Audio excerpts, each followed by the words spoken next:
Maraming salamat po sa pagtangkilik ng ating video. Hinihikayat ko po kayong mag-like and subscribe para ma-update kayo sa susunod na nakabanata. Tara at umpisahan na natin. Bagyang ngumiti si Daryl habang nanlolokong tinitingnan si Tina. Napaka-interesante. Nagawa niyo itong gawin sa akin, pero hindi niyo pa rin maamin ang mga nagawa niyong pagkakamali. Mukhang ito lang ang nag-iisang bagay na kayang gawin ng mga disipulo ng Ryukin Gold. Dapat niyo nga akong tawagin na daddy hanggang ngayon. Ikaw. Dito na namula ang mukha ni Tina, pero hindi pa rin siya makahanap ng mga salita na kanyang magagamit para sagutin ito. Sa bagay, walang kahit na sino ang magkakaroon ng confidence para sumagot matapos gumawa ng ganoon katinding bagay. Dito na nakaisip ng isang ideya si Tina, suminghal siya kay Daryl habang sinasabi na, walang tigil mong pinagpipilitan na ako ang nagdala sa iyo sa likuran ng bundok para itulak ka sa bangin. Mayroon ka bang ebidensya? O saksi na magpapatunay sa mga sinasabi mo? Dito na napatingin ang lahat kay Daryl. Natigilan dito si Daryl, nagdikit ang kanyang mga kilay habang iniiling ang kanyang ulo at sumasagot ng wala, tayong dalawa lang ang naroroon noong mga sandaling iyon. Walang kahit na sino ang nasa likuran ng bundok noong mga sandaling iyon. Dito na tumawa si Tina. At pagkatapos ay naiinis itong tumawa ng malakas. Kung ganoon, Darren, paano ka namin paniniwalaan? Dito na umangat ang magkabilang gilid ng bibig ng tusong si Tina, mukhang sinusubukan mong gumawa ng gulo sa pagitan ng Ryukin Gold at Celestial Wood Altar. Naghihintay ka na magkaroon kami ng isang malaking hidwaan ng dahil sa iyo. Masyado kang masama. Hindi ka karapat-dapat na maging disipulo ng Holy Saint Sect. Buwisit. Nagalit ng husto si Daryl nang marinig niya yon, pero bigla siyang napangiti. Masyadong ang mahusay si Tina, nagawa niyang pasamain ang sitwasyon sa importante nitong sandali. Master. Nagmukhang naapi si Tina nang magsalita siya kay Alan. Gumagawa po ng kwento si Daryl para masira ang ating reputasyon. Tulungan mo po kami na linisin ang ating pangalan, Master. Huwag kang mag-alala dahil hindi ko palalampasin ang batang ito, nanlalamig na sinabi ng tumatangong si Alan. Tumitig si Alan kay Daryl at sumigaw ng, Iho, kung wala kang ebidensya, huwag na huwag mong sisirain ang pangalan ng isang tao kung kailan mo gustuhin. Kinakailangan kitang turuan ng leksyon sa ngalan ng aking master. Lumipad ng mabilis si Alan papunta kay Daryl. Hindi niya alam ang katotohanan pero naniwala siya kay Tina. Inisip niya na gusto lang gumawa ng gulo ni Daryl. Masyadong malakas ang pagkatao ng lalaking iyon at naging protective din siya sa kanyang mga disipulo. Kinamumuhian niya rin si Daryl. Paano niya mapapakawalan ang isang magandang oportunidad na kagaya nito? Nagmukhang walang pakialam si Daryl nang lapitan siya ni Alan, hindi man lang siya nagpanik dito. Agad na lumipad paabante si Diana at tumayo sa harapan ni Daryl. At pagkatapos ay tumingin siya kay Alan at nanlalamig na sinabing, maraming salamat, Altar Master.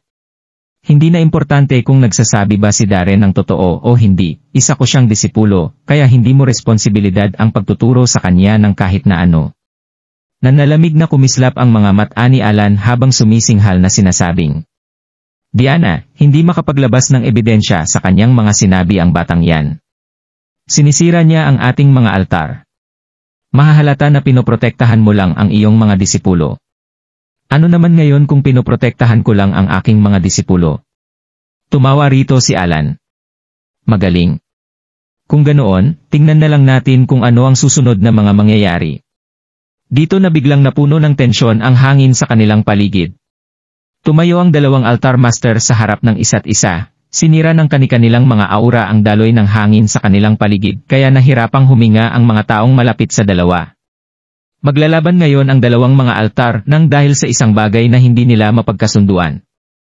Darren. Dito na bumulong ang tahimik na si Chang'er, nagkakamali ka rito. Siya ang sect master ng Elysium Gate na si Daryl mula sa kontinente ng World Universe. Paano siya naging si Darren? Ano? Dito na biglang napatingin ang lahat kay Daryl. Siya si Daryl. Natigilan dito sina Diana, Alan at iba pang mga disipulo ng Holy Saint Sect. Kahit na bihirang sumali ang Holy Saint Sect sa mga gulong nagaganap sa mundo ng mga cultivator, naririnig pa rin nila ang tungkol sa mga nangyari mula noong mawala ang mahiwagang harang na naghiwalay sa 9 na mga kontinente. Kaya natural lang na makilala nila ang sikat na sect master ng Elysium Gate sect na si Daryl. Hindi nila inasahan na si Darren, na isang mangmang na mangingisda, ay ang sikat na si Daryl sa siyam na mga kontinente. Buwisit! Napakamot na lang sa kanyang ulo si Daryl habang hindi makapagsating tumitingin kay Chang'er. Masyado talaga itong maingay. Bakit nito inilantad ang tunay niyang pagkatao? Hindi ba niya kayang manood na lang sa labang magaganap mula sa isang tabi? Pero hindi na ito importante, nalaman na ng lahat ang tunay niyang pagkatao. Ikaw. Nanginig si Diana, tinitigan niya ng husto si Daryl. Dito na siya nagtanong ng, ikaw ba si Daryl, ang sect master ng Elysium Gate? Nasurpresa at natuwa si Diana nang itanong niya kay Daryl ang bagay na yon. Kaya pala palagi niyang naiisip na maparaan, at matalino ang disipulo niyang iyon, isa pala talaga itong sikat na lalaki sa siyam na mga kontinente. Alagad, ikaw ba ang sect master ng Elysium sect? Mababa at nanginig ang boses at katawan ni Diana nang magtanong. Oo. Mapait nang umiti si Daryl habang nakatingin ito kay Diana nang may mapagkumbabang tingin sa mukha. Patawad master. Sa kasamaang palad ay pinilit akong itago ang aking pagkatao. Walang naramdaman na kahit ano si Daryl para kay Diana bilang kanyang master. Pero nang tumayo ito sa harapan ni Alan para protektahan siya ay nakita niya ang babae bilang kanyang magandang master. Nang sandaling iyon ay sabik na pumalibot sa dalawa ang mga alagad ng Celestial Wood Altar. Ang nakakatandang si Sister Donna ang pinaka-nasabik sa lahat. Nakababatang kapatid, lumalabas na ikaw si Daryl, hindi nakapagtatakang marami kang kaalaman. Hindi ko inakalang mayroong prominenteng nakaraan ang nakababata kong kapatid. Well, nagtaka ako kung bakit napakalakas ng isang mangingisda. Natalo rin sa pustahan laban dito ang Altar Master. Hindi na itago ng mga alagad ng Celestial Wood Altar ang kanilang pagrespeto at pagkamangha para kay Daryl. Hindi maganda ang tingin sa mukha ng mga alagad ng Ryukin Gold Altar, lalo na si Alan. Magulo ang tingin sa mga mata nito habang nasa kanyaing paningin si Daryl, labis itong nagulat. Nang sumunod na sandali ay tumawa si Alan at tumingin kay Daryl. So ikaw pala ang sect master ng Elysium Gate, si Daryl. Anong layunin mo sa pagtago ng iyong pagkatao at pagsali sa Holy Saint Sect? Naging mas seryoso ang tono ng boses nito. Huhulaan ko, gusto mong nakawin ang aming mga sikreto. O gusto mo ng impormasyon patungkol sa Holy Saint Sect? Umarter ka lang ba noong nahulog ka sa bangin? Nahulog ka noong oras na kumukuha ka ng impormasyon, hindi ba? FCK. Nagulat si Daryl nang marinig nito ang mga akusasyon. Napakalakas ng imahinasyon ni Alam. Ako ang sect master ng Elysium Gate, bakit ko kakailanganin ang mga sikreto ng kanilang sekta? Ngunit marami sa mga alagad ng Holy Saint Sect ang naniwala sa sinabi ni Alan.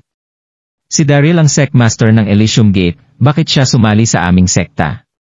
Paniguradong nandito siya para nakawin ang Saint Master. Secret manual, hindi ba? Ang Saint Master lamang ang maaaring matutunan ang secret manual. Naalarma ang Holy Saint Sect at tumingin ang mga naghihinalang tauhan kay Daryl. Makinig ang lahat. Masaya si Alan nang makita nito ang naging pangyayari habang nakatingin ito sa mga tauhan. Sumigaw ang lalaki.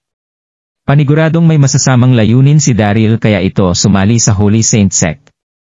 Bilang master ng Ryukin Gold ay inuutusan ko kayong ibalik siya kay Saint Master para sa paghuhukom. Masusunod po. Marami sa mga alagad ng Holy Saint Sect ang malakas na sumagot habang pumalibot ang mga ito kay Daryl. Nagtinginan ng mga tauhan ng Celestial Wood Altar, nahiya ang mga ito.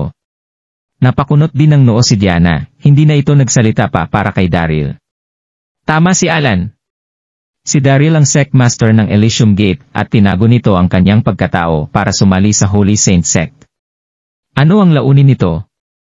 Kahit na hinangaan ni Diana si Daryl ay palagi nitong inuuna ang interes ng Holy Saint Sect.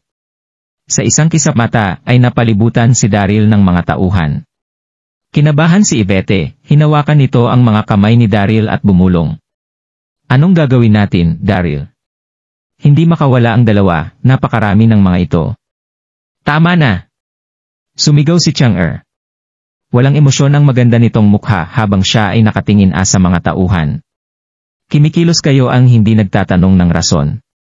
Mukhang padalos-dalos ang pagkilos ng Holy Saint Sect nitong mga nakaraan. Hindi gustong tulungan ni Chang-er ang lalaki. Pero hindi nito hahayaang mangyari iyon kay Daryl. Kailangan pa rin itong umasa kay Daryl para patunayan ang kanyang pagka-inosente. Ano na lamang ang mangyayari sa kanya kapag nahuli ng Holy Saint Sect ang lalaki? Sino ka? Malamig ang mukha ni Alan, nag-obserbahan nito ang babae. Pagtapos ay suminghal ito. Ito ang internal master ng Holy Saint Sect. Huwag kang makisali sa mga problema namin. Mapangahas! Agad na narinig ang malakas na boses ng nagpakitang si Tuksingsun matapos magsalita ng lalaki. Tinuro nito si Alan at sumigaw. Kilala mo ba kung sino siya? Siya ang sikat na si Lacey Chang-er. Sino ka para pagsalitaan siya? Madilim at hindi kataasan ang laki ni Tuksingsun, kaya naman hindi ito pinansin ng mga tao mula sa Holy Saint Sect. Napatigil ang mga ito nang makita at marinig nilang magsalita ang isang unano. Ano? Chang-er? Kaagad na tumingin kay Chang-er ang lahat. Gulat na gulat at hindi makapagsalita ang mga ito. Gulat na gulat si Alan. Makalipas ang ilang segundo at nag-react ito at tiningnan si Tuksingsun. At ikaw ay si, mapanghinala ang mga tingin ni Alan kay Tuksingsun. Si Lady Chang-er ay ang empress na hindi masyadong nakikipaghalubilo. Siya ang Moon Palace Fairy na hinangaan ng lahat. Sa palasyo ito nakatira mula noon. Paano ito matatagpuan sa ganong lugar o di kaya'y kasama ni Daryl? Mahirap din itong paniwalaan para sa ibang mga alagad ng Holy Saint Sect. Pero bago pa man makapagtanong ng marami si Alan ay inantala ito ni Tuksingsun. Ako si Tuksingsun at narito ako para protektahan ang empress. Tumingin ito kay Alan at malamig na nagtanong. Ano? Kinukwestiyon mo ba ang pagkatao ng empress sa iyong mga naitanong? Narinig ang boses nito sa buong lugar kahit na hindi ito malakas. Naglabas ng matalas na paghinga si Alan at mabilis nitong kinuway ang kanyang kamay. Siyempre, hindi ako magtatangkang gawin yon. Iba ang hitsura ni Tuksingsun kumpara sa mga ordinaryong tao. Nahulaan na ito ni Alan noong unang magpakita si Tuksingsun. Pero hindi na ito nagduda pa nang magpakilala ang unano. Paniguradong si Chang-er ang babaeng binabantayan ni Singsun. Sino pa bang tao sa mundo ang magiging pagkatao nito kundi si Chang-er? Nakumbinsi ang ibang mga alagad ng Holy Saint Sect sa katotohanang iyon. Makinig ang lahat. Tiningnan ni Chang-er ang kanyang mga manonood at mahinahong nagsalita. Paniguradong may rason si Daryl kung bakit nito tinago ang kanyang pagkatao nang siya ay sumali sa Holy Saint Sect, pero sigurado akong hindi ito kagaya ng inyong naisip. Siya ang Sect Master ng Elysium Gate, kaya bakit nito gagamitin ang pamamaraang ito para nakawin ang secret manual ng Holy Saint Sect? Magaan ang tono ni Chang-er, pero mariin ang pananalita nito. Walang nagduda sa babae. Hindi ito magkakatangkang tulungan si Daryl 2 araw na ang nakalipas. Ngunit maraming oras silang nagsama, at napagtanto ni Chang-er na hindi naman pala ganoon kasama kagaya ng inakala nito. Ang pinakamahalga ay kailangan nitong sandalan si Daryl para patunayan ang kanyang pagka-inosente, kaya naman hindi nito maaaring hayaang may mangyaring masama sa lalaki. Error. Namula ang mukha ni Alan nang marinig nito ang paliwanag ni Chang-er, labis itong nahiya. Hindi uto-uto si Alan. Nakita nitong nasa panig ni Daryl si Chang-er, pero hindi ito nagtangkang salungatin ang babae dahil siya ang empress, marangal ang katayuan nito. Sa parehong sandali ay patago ring tumango ang mga alagad ng Holy Saint Sect. Tama si Empress Chang-er. Mayroong mataas na katayuan sa lipunan si Daryl bilang Sect Master ng Elysium Gate. Kaya paniguradong may iba pa itong intensyon para itago ang kanyang pagkatao para makasali sa Holy Saint Sect. Ngunit kakaiba ang tingin kay Daryl nang nakatayong si Diana. Labis itong nagulat. Bakit nagsalita si Chang-er para kay Daryl? Paano nito napaikot ang babae para gawin yon? Daryl. Tiningnan ni Alan si Daryl at pinilit na magsalita. Hindi kita hahanapan ng kamalian ngayong araw alang-alang kay Lady Chang-er. Mag-iingat ka sa susunod. Kahit na nalaman nito ang tunay na pagkatao ni Daryl ay hindi inabandona ni Alan ang kanyang mga pagdududa, mas lalong lumakas ang pait sa puso nito. Kaya naman, miserable itong natalo kay Daryl sa kanilang pustahan. Pero wala itong paraan para makaalis. Tinulungan ni Chang-er ang lalaki kaya hindi magawang magpatuloy ni Alan para humanap ng kamalian sa lalaki. Bahagyang ngumiti si Daryl at hindi nito pinansin si Alan. Naramdaman nitong hindi masaya ang lalaki. Pagtapos ay tiningnan ni Daryl si Chang-er at tumango bilang pasasalamat. Nang palibutan ito ni Alan at ng iba pa ay mukhang kalmado si Daryl, pero sa loob nito ay hindi mapakali ang lalaki. Katabi nito si Yvette, kaya nag-alala ito na baka masaktan ang babae sa laban. Hindi nito inakalang tutulungan siya ni Chang-er sa delikadong sitwasyon. Nagkunwaring hindi nakita ni Chang-er ang pasasalamat na ginawa ni Daryl, wala pa ring emosyon ang mukha nito.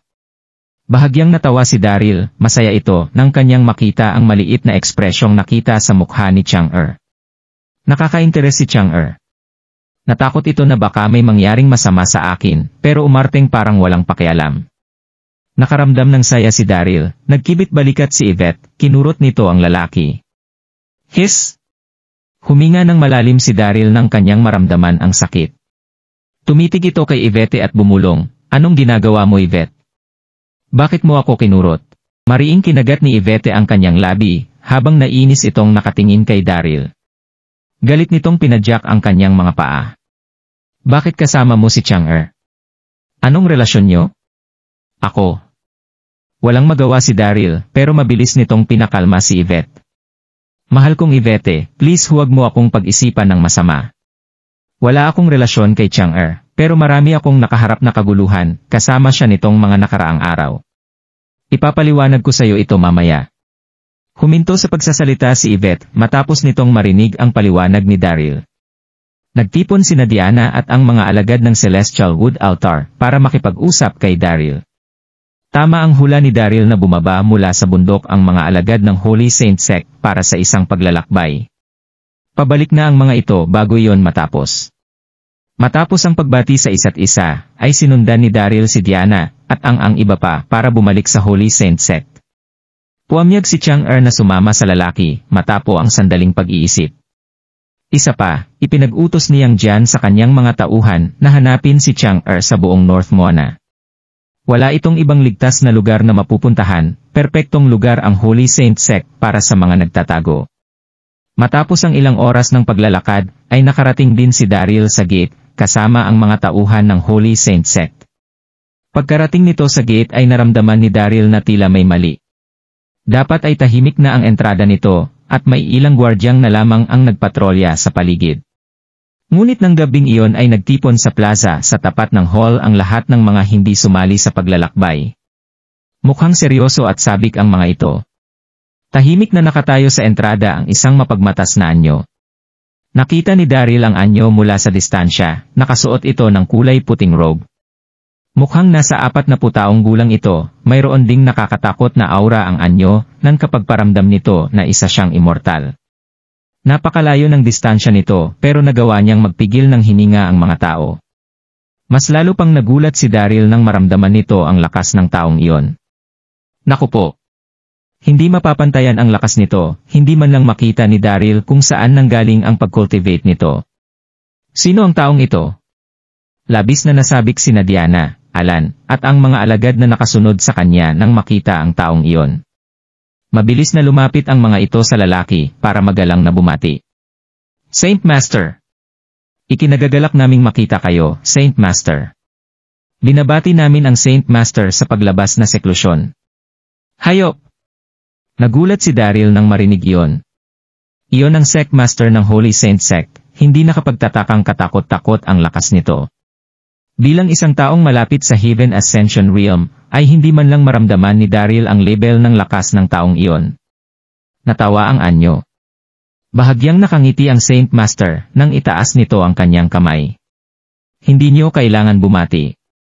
Kakalabas ko lamang galing seklusyon at alam kong babalik kayo mula sa paglalakbay, kaya naghintay ako rito. Tiningnan ng Saint Master ang lahat ng mga alagad at tumango. Mabuti at tumaas ang ating lakas nang manatili ako sa seklusyon. Mukhang nagtrabaho kayong maigi. Ano? Tumama ang tingin nito kay Chang-er habang nagsasalita. Nanigas ang ekspresyon nito, nagulat ito. Nang sumunod na sandali ay naglakas ang Saint Master, at masaya nitong nilapitan si Chang-er. Nasorpresa ang lalaki pero ngumiti ito at nagsalita. Masaya ang Holy Saint Sect dahil mayroon itong Chang'er. Nakangiti ang Saint Master at magalang ang tono ng boses nito. Ludongbin. Ngumiti si Chang'er at nagsalita. Hindi ko ito inakala. Ilang libong taon rin tayong hindi nagkita. Mukhang gusto mo pa ring mag-meditate sa seklusyon. Kalmado ang tunog nito. Malinaw na matagal nang magkalilala ang dalawa. Hayop naman. Naguluhan ang isipan ng nakatayo sa gilid na si Daryl, nagulat ito. Si Ludongbin ang Saint Master. Nagulat si Daryl. Napaatras ito. Ang Daoist na pangalan ni Ludongbin ay Chunyang Zi, ang Grandmaster ng Daoism. Kilala ng lahat si Ludongbin. Hindi nakapagtatakang mayroong mystical na aura ang Holy Saint Sect, malaya at magaan ang pagkatao ng karamihan sa kanilang mga alagad. Iyon pala, ang kanilang Saint Master ay si Chunyang Zi, na si Ludongbin. Tama. Ang kanilang Saint Master ay walang iba kundi ang sikat na si Chunyang Zi sa Daoism, Ludongbin. Kagaya ni Nazurong at ng Divine Farmer sa Mount Buzao, hindi na iba si Ludongbin sa mga kaganapan sa mundo. Tapat ito sa pagtindi sa mga prinsipyo sa buhay.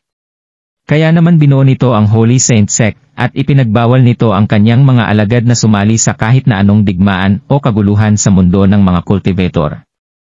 Bilang kilalang tao sa Daoism, magkaibigan sina Ludongbin at Chang'er, pero gustong mag-cultivate at mag-meditate sa seklusyon ni Ludongbin.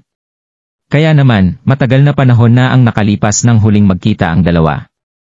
Masayang tumawa si Ludongbin bago ito lumingon kay Chang'er. Chang'er, ganoon pa rin ang hitsura mo. Napakaganda mo pa rin. Ano? Matapos nilang magpalitan ng mga pagbati ay napansin ni Ludongbin si Daryl at gulat itong nagbigay ng komento. Hindi ko pa nakikita ang batang lalaking ito, siya ba ang iyong Royal Guard? Mahigpit ang Holy Saint Sect sa pagtanggap ng mga alagad. Matalas ang mata ni Ludongbin kaya napansin nito kaagad si Daryl. Naisip nitong tauhan ni Chang'er ang lalaki. Nasa seklusyon si Ludongbin noong tinanggap ni Diana si Daryl bilang kanyang alagad kaya wala itong ideya. Ako.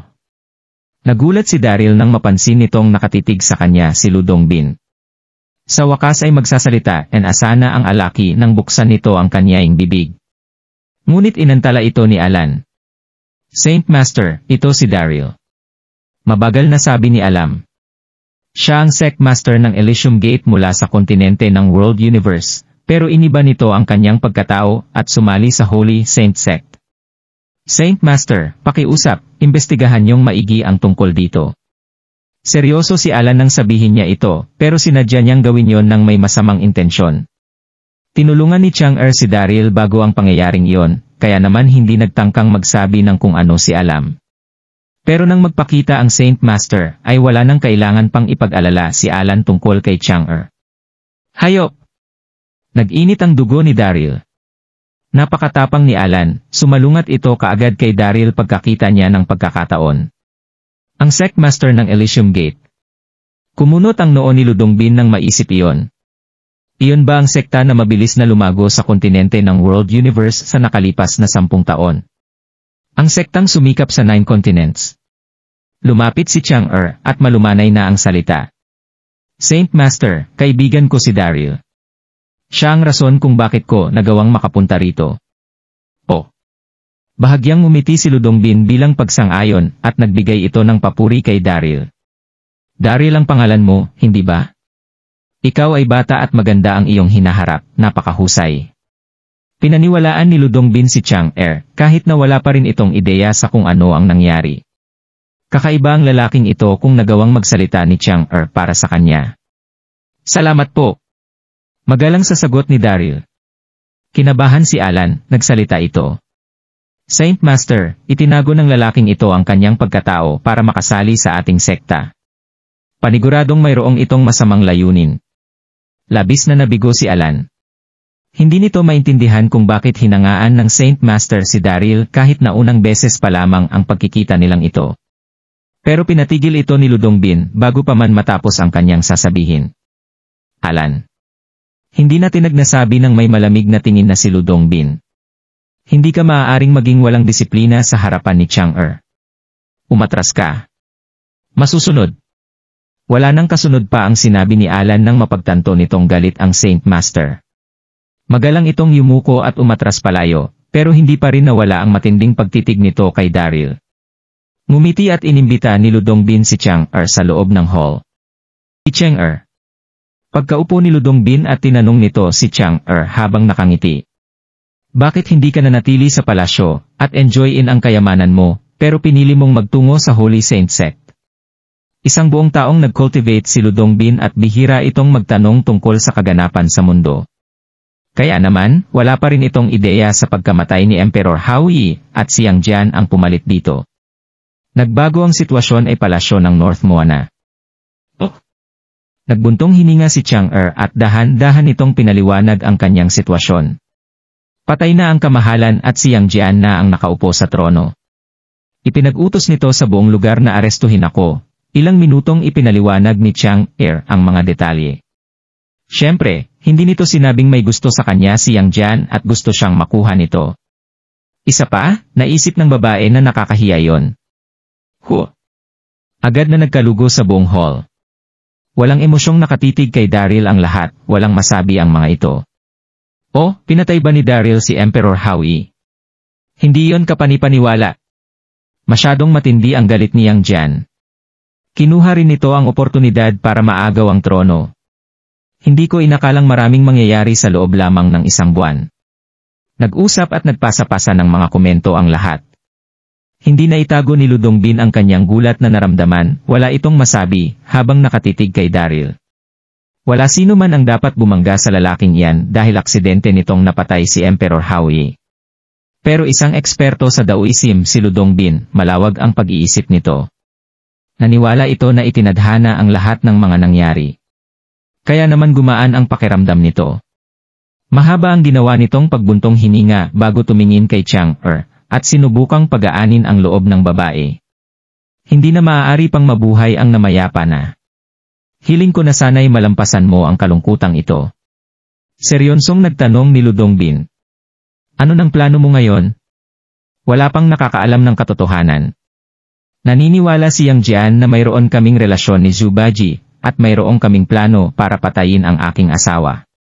Kinagat ni Chang'er ang kanyang labi, matapos nitong magsalita, mukhang galit ang magad na nitong mukha. Ipinadala nito ang lahat ng mga royal guards para patayi ako. Mayroong mga matitinding ambisyon si Yang Jian, magiging magulo ang North Moana kapag tuluyan nitong naisara ang kanyang posisyon bilang bagong emperor. Kailangan kong patunayan na inosente ako para maibalik sa akin ang trono. Mariing ikinuyom ni Chang'er ang kanyang mga kamao at tumingin kay Ludongbin. Kailangan niyo po akong tulungan, Secmaster. Sandaling nag-isip si Ludongbin bago ito tumango. Siyempre, tutulungan kita dahil na rin sa hiningi mo ang tulong ko. Lumundang sa tuwa si Chang'er nang sumang-ayon si Ludongbin para tulungan siya. Ito ang Grandmaster ng Daoism, walang dapat na ikatakot kay Yang Jian kung tutulungan siya nito. Lady Chang'er. Nang patuloy sa pagsasalita si Ludongbin. Hindi ito isang mababaw na usapin, kaya kailangan natin ng oras para magdiskurso patungkol dito. Maaari kang sandaling manatili sa Holy Saint Sect sa panahong ito. Nag-utos si Lungbin kay Alan at sa iba pa. Magpadala kayo ng ilang mga alagad sa Royal City para mag-imbestiga ng patago. Maghatid kayo sa akin ng balita kapag mayroon kayong nakitang pagkilos ni Grandmaster Erlang. Masusunod, Saint Master. Sabay-sabay na sumagot sina Alan at ang iba pa, mabilis na lumabas ng kwarto ang mga ito para makapaghanda. Kahit na hindi takot si Ludongbin kay Yang Jian ay kailangan itong mag-ingat dahil kontrolado ng lalaki ang Royal City. Salamat, Saint Master. Bahagyang ngumiti si Chang'er habang mahinahon nitong pinasalamatan si Ludongbin. Ngumiti si Ludongbin at sumenyas sa babae na huwag mag-alala. Pagtapos ay tumingin sa paligid si Ludongbin bago tuluyang lumapag ang mga tingin nito kay Daryl. Kahit ano ka pa, Daryl, sumali ka sa Holy Saint Sect. Isa ka na ngayong alagad ko. Ikaw ang magiging responsable sa pagkain, at pang-araw-araw na pangangailangan ng Empress dahil itinadhana kayong magkita. Mayroong emosyon sa likod ng malamig na ekspresyon ni Ludongbin. Mayroong libo-libong mga alagad ang Holy Saint Sect, pero si Daryl lamang ang maaaring mag-alaga kay Chang'er. Isa pa, Siya ang nagdulot ng pagkamatay ni Howie, bayad niya ang pag-aalaga kay Chang'er. Okay. Matalinong lalaki si Daryl, naintindihan nito ang suhestyon ni Ludongbin at mabilis itong tumango bilang sagot. Pinatay niya si Howie, kahit na hindi niya ito intensyon ay nag-guilty ito kay Chang'er. Naisip ng lalaki na wala lamang ito kahit na siya ang magdadala ng pagkain nito at pang-araw-araw na pangangailangan sa Holy Saint Sect. Kinagat ni Yvette ang kanyang mga labi habang nakatayo sa tabi ng lalaki, sumang-ayon ito sa kasunduan. Malalim ang pagmamahal ni Yvette para kay Daryl. Hindi nito nagustuhan ang pangyayari nang mangako si Daryl na alagaan niya si Chang'er. Pero isa siyang matalinong babae. Alam nitong isa lamang itong pagtanaw ng utang na loob, kaya sinuportahan nito ang desisyon. Hindi. Nang biglang narinig mula sa labas ng hall ang mahinang pag-iyak bago dahan-dahang naglakad ang isang eleganteng babae. Nakita ang napakagandang kurba ng katawan nito sa suot niyang dilaw na bestida.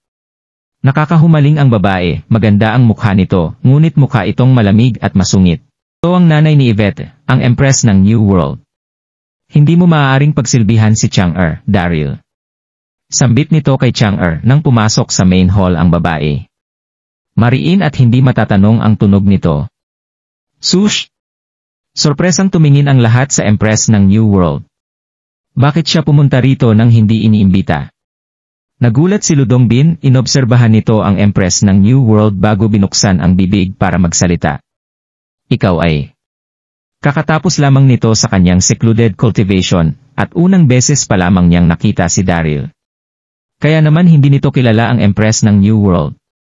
Humakbang ng malaki si Alan at nagsalita. Saint Master, ito ang biyenan ni Daryl. Kinukonsiderang pamilya siya ng mga tauhan. Pagtapos ay lumingon si Alan sa New World Empress, at malamig na ang salita. Napakatapang mo. Nagpunong abala ang kamahalan para sa mga nakakahangang mga bisita. Isang babae ka lamang, sino ka para bastos na pumasok dito? Hindi mo ba'y alam ang mga tuntunin? Umalis ka na, ngayon din. Hindi maitago ni Alan ang pagkamuhi sa kanyang mga mata. Mayroong espesyal na katayuan si Daryl kaya hindi niya ito magawang pagsalitaan. Pero ordinary lamang ang biyenan nito, hindi ito kailangang respetuhin ni Alan. Naging hindi maganda ang ekspresyon ng mukha ng Empress ng New World. Nanginig ito sa sobrang galit. Sa wakas, sa inagot nito si Alan. Isa lamang akong babae. Bulag ka ata. Wow! Nagkagulo sa buong main hall, gulat na gulat ang lahat. Napakatapang ng biyenan ni Daryl, sino siya para insultuhin ang altar master na si Alan? Sush!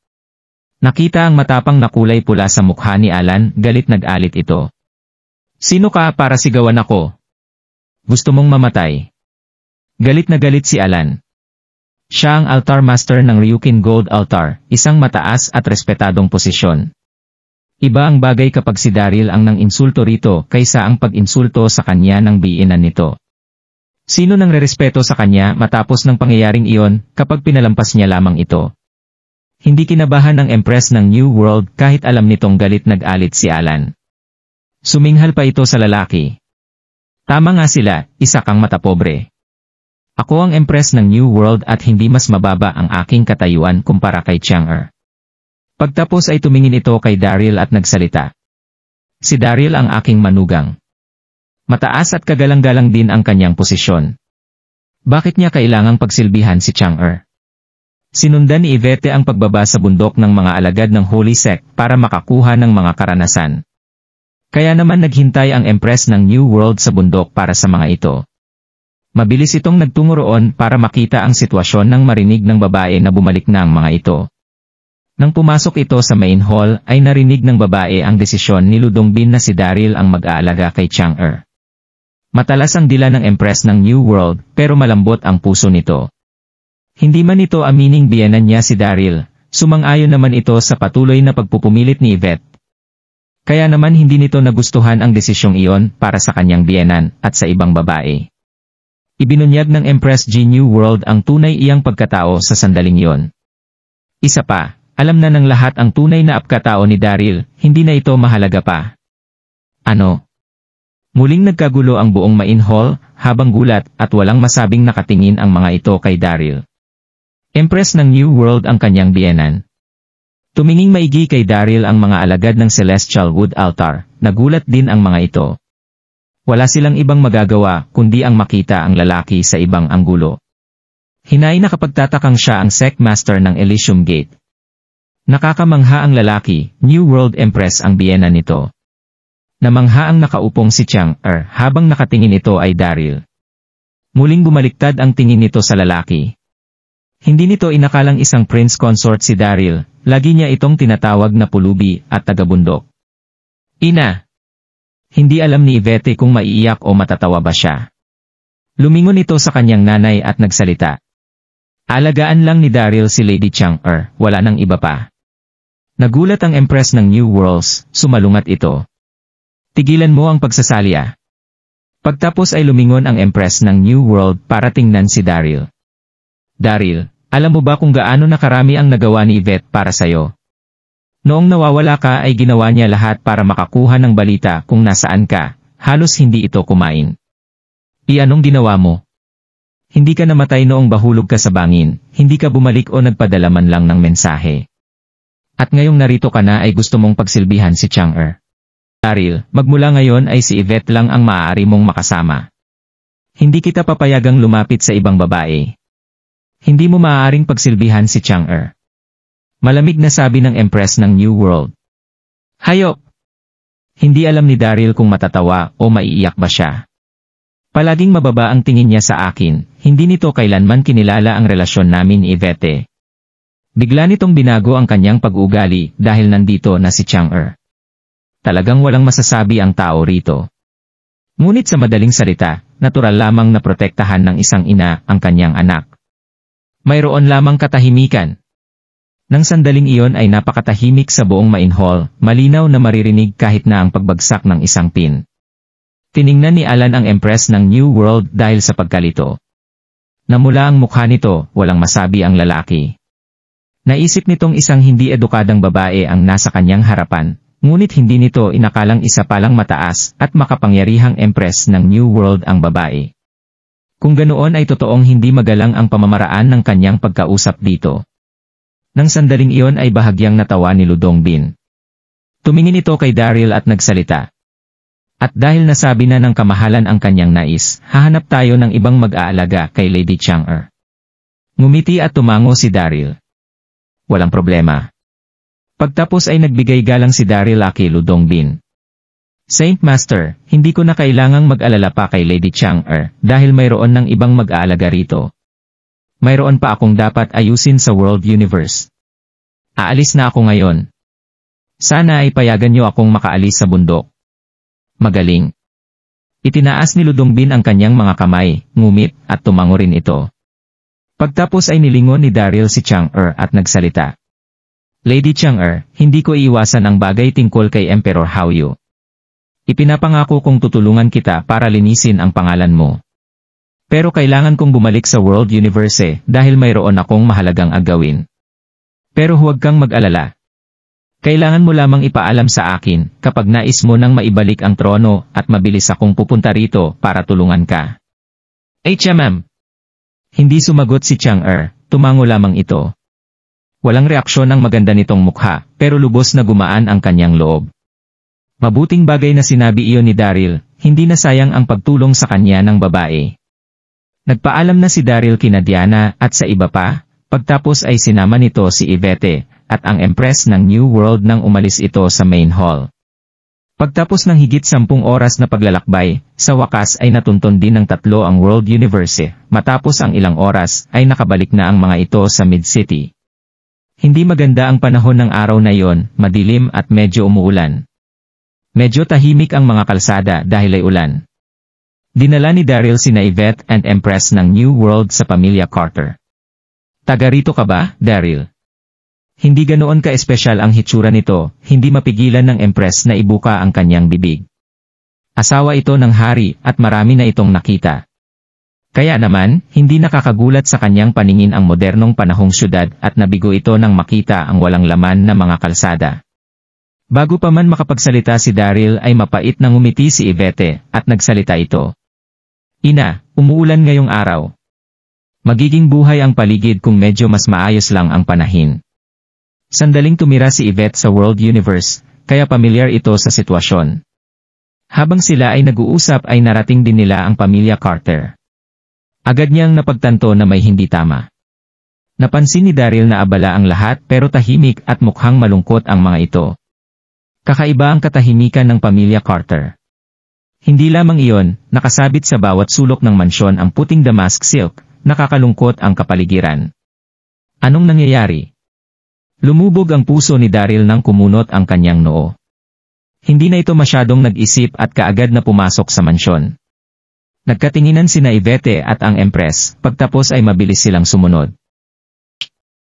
Nagulat si Daryl nang marating nila ang hall, agad itong nanigas. Napansin nito na puno ng mga wreath at puting damask silk ang hall. Nakasuot ng pagluluksang damit si Sarah Carter. Namamaga at mapula ang mga mata nito, matindi ang paghikbi nito.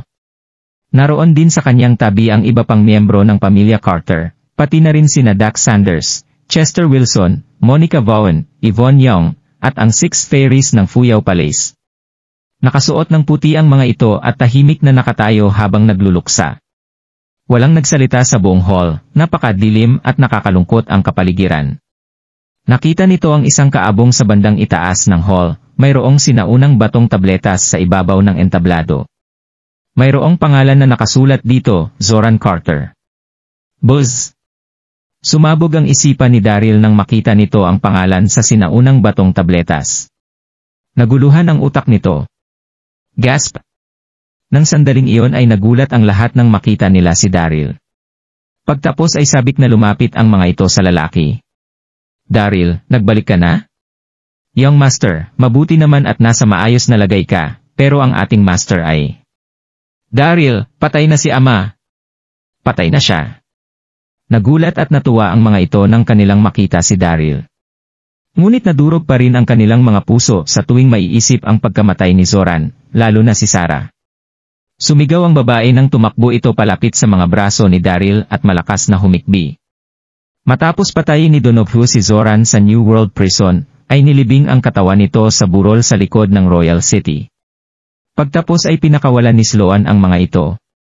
Nang nakaalis na sila sa Royal City, ay hinukay ng mga ito ang katawan ni Zoran, at dinala ito pabalik sa World Universe para ihanda ang libing nito. Isa pa, si Zoran Carter at isang bayani ng kanyang henerasyon. Marami itong nagawang magagandang bagay para sa mundo ng mga cultivator sa World Universe. Hindi nila maaaring madaliin ang libing nito. Dumating si Daryl sa araw ng paglibing kay Zoran. Tinanguan ng lalaki ang lahat bago ibinaling ang tingin sa kabaong. Mapula ang mga mata nito habang unti-unting naglakad palapit sa kabaong. Pagtapos ay dahan-dahan itong binuksan ang takip. Nakita ni Daryl ang mapayapang nakahiga roon na si Zoran, nakapikit ang mga mata nito. Napansin niyang tuluyang nawasak ang ugat sa puso ng kanyang ninong. Wala sa ribs nito ang maayos, lahat ay bali. Thud. Kaagad na lumuhos si Daryl habang tumulo ang luha mula sa kanyang mga mata. Paano ito nangyari?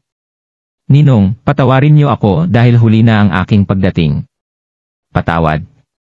Nadurog ang puso ni Daryl nang napagtanto nitong nawasak ang ugat sa puso ni Zoran. Nagulat din ang nakatayo sa tabi nitong si Yvette. Naging blangko ang isipan ng babae. Sandaling nanirahan si Yvette sa World Universe, kaya naman alam nito ang relasyon ni Daryl at Zoran. Kahit na hindi magkadugo ang dalawa, ay tinrato ni Zoran si Daryl na parang tunay niyang anak. Nirespeto rin ni Daryl ang matandang lalaki. Ngunit patay na si Zoran, malagim ang naging pagkamatay nito. Naisip na lamang ni Yvette kung gaano kasakit ang naramdaman ni Daryl ng sandaling yon. Huwag kang masyadong malungkot, Daryl, naglakad palapit si Yvette para pagaanin ang loob ng lalaki. Pero alam nitong wala iyong magagawa. Mapula ang mga mata ni Daryl habang humihikbi. Malungkot din ang mga tao sa hall, namumula ang mata ng mga ito. Bumagsak si Daryl sa ibabaw ng kabaong. Namaos ang boses nito kaiyak at matindi itong nanginig. Sino? Sinong pumatay sa ninong ko? Patuloy ang pagtulo ng kanyang mga luha nang tanungin nito ang mga tao sa kanyang paligid. Galit na galit at paos ang boses nito. Parang halimaw ang galit nito. Kahit na ninong niya lamang si Zoran, ay parang sariling anak na ang turing nito kay Daryl. Gusto pa nitong ipakasal ang kanyang anak na babae kay Daryl. Marami itong binigay na aral sa buhay kay Daryl sa nakalipas na maraming taon. Parang ama na ang turing dito ni Daryl. Naisip ni Daryl na kapag naging mas mapayapa na ang mundo ng mga cultivator, ay maaari na niyang makasama ng mas matagal si Zoran, hanggang sa huling hininga nito. Pero hindi nito inakala na mamamatay ang kanyang ninong bago pa sila magkaroon ng mapayapang mga araw. Sa kasamaang palad ay malagim ang naging pagkamatay nito. Nang sandaling iyon ay huminga ng malalim si Dax at naglakad ito palapit. Nagkiskis ito ng mga ngipin at nagsalita. Daryl, si Donoghu ang pumatay kay Master Carter, pagtapos ay inalalang maigi ni Dax ang mga nangyari. Donoghu Dixon. Pinagkiskis ni Daryl ang kanyang mga ngipin bago sabihin ang dalawang salitang yon, nag-alab-sag-alit ang kanyang mga mata. Nanuot ang galit sa kanyang puso. Bang! Sinuntok ni Daryl ang kanyang kamo sa lamesa matapos ang ilang segundo, nagurog ito at nagpira-piraso. Napuno ng aura ni Daryl ang buong hall. Rumble! Tila naramdaman ng kalangitan ang galit ni Daryl. Naging makulimlim at biglang lumabas ang matinding bagyo. Pumasok sa loob ng hall ang ulan at hangin, pero hindi nito napawi ang galit sa puso ng lalaki. Donoghu Dixon. Hindi ako isang tao kung papatayin kita. Malamig na sumumpa si Daryl. Pagtapos ay lumingon ito at tiningnan ang katawan ni Zoran, habang namumula ang kanyang mga mata. Muling tumulo sa kanyang pisngi ang mga luha. Ninong, patawarin mo ako dahil nahuli ang aking pagdating. I'm so sorry. I'm so sorry. Hindi nito alam kung gaano nakatagal ang kanyang pag-iyak nang biglang may napagtanto si Daryl. Lumingon ito at paos na nagtanong. Nasaan sina Susan at Debra? Namimikit ang talukap ng kanyang mga mata nang magtanong, nakaramdam ito ng hindi maganda sa kanyaing puso. Nagtinginan ng mga tao sa isa't isa, labis na nag-guilty ang mga ito at nahiya ng may galit sa puso. Pagtapos ay lumapit si Chester at tinapik ang balikat ni Daryl. Kinuha ni Donoghu si Susan. Dinalaan ni Florian si Debra para tanungin pero hindi na ito bumalik pa. Gili ang nagtanong na si Chester. Huwag kang masyadong mag-alala, Daryl, nagpadala na kami ng mga tao para tingnan ang pangyayari. PFFFT. Namula ang mukha ni Daryl. Nanginig ito at dumura ng duro. Hindi na niya ito kaya pang matiis. Pagtapos ay nahimatay ang lalaki. 10 taon na ang nakalipas, noong namatay ang kanyang master na si Ford South ay labis na nawasak ang kanyang puso. Nangako itong hindi na yon mauulit pa. Ngunit nang sandaling iyon ay lumapit ang trahedya kay Zoran. Hindi lamang iyon, nawawala rin sina Susan at Debra. Kahit na malakas ang mental na pag-iisip ni Daryl ay hindi nito kayang saluhin ang sunod-sunod na mga pag-atake. Ula! Nagulat ang mga manonood. Mabilis na pumalibot kay Daryl ang mga ito. Daryl! Daryl! Dalhin niyo siya sa kanyang kwarto, bilis! Labis na kinabahan ang mga ito. Mabilis na dinala ng mga ito si Daryl sa kanyang kwarto. Nang sandaling iyon, sa paupahan sa Bio Creek District ilang kilometro ang layo mula sa Carter Mansion, sa syudad ng Yunzhou. Umupo sa hall si Samantha, tila nawala ang kaluluwa nito habang nakatingin sa labas. Napakaraming araw nang nawawala si Lily, at wala pa ring balita tungkol sa babae. Hindi kaya'y may nangyari ng masama rito. Squeak! Nang sandaling iyon ay may nagbukas ng pinto ng sala, pumasok ang 3 anyo. Payat at kakaiba ang mukha ng unang tao. Maganda at nakakahumaling ito, ang babae ay si Lily. Nasa kanyang likuran sina Zurong at ang Divine Farmer. Noong nakaraang araw ay iniwan ni na Divine Farmer at Zurong ang malalim na hukay sa kabundukan ng Buzhou, at dumiretso ang mga ito sa World Universe para iwasan ang paghahanap sa kanila ni Yang Jian. Napagdesisyonan ni Lily na unang makipagkita kay Samantha, pagtapos ay pupunta ito sa pamilya Carter para makita kung may balita ang mga ito tungkol kay Daryl. Na Zurong at Divine Farmer para kay Daryl. Si Lily ang nooy babae ni Daryl kaya naman sang-ayon sila sa mga ideya nito. Lily. Nagulat si Samantha nang makita niya si Lily, mabilis itong tumayo. Mas lalo pa itong nagulat nang mapagtantong parang bago ang mukha nito. Lily. Ang mukha mo. Bumalik na sa dati. Nang sandalig niyon ay hindi maipaliwanag ang pagkasabik ni Samantha. Ang akala nito ay kung ano na ang nangyari sa kanyang anak. Hindi niya inakalang maayos at bumalik na sa dating anyo ang mukha nito. Isa itong hindi inakalang sorpresa. Nang sumunod na sandali ay may biglang naisip si Samantha. Mabilis itong nagtanong. Nasaan ka ba buong panahong ito? Alam mo ba kung gaano ako nag-alala sa iyo? Isa pa, sila. Tiningnan ng curious na si Samantha, sina Jurong at ang Divine Farmer.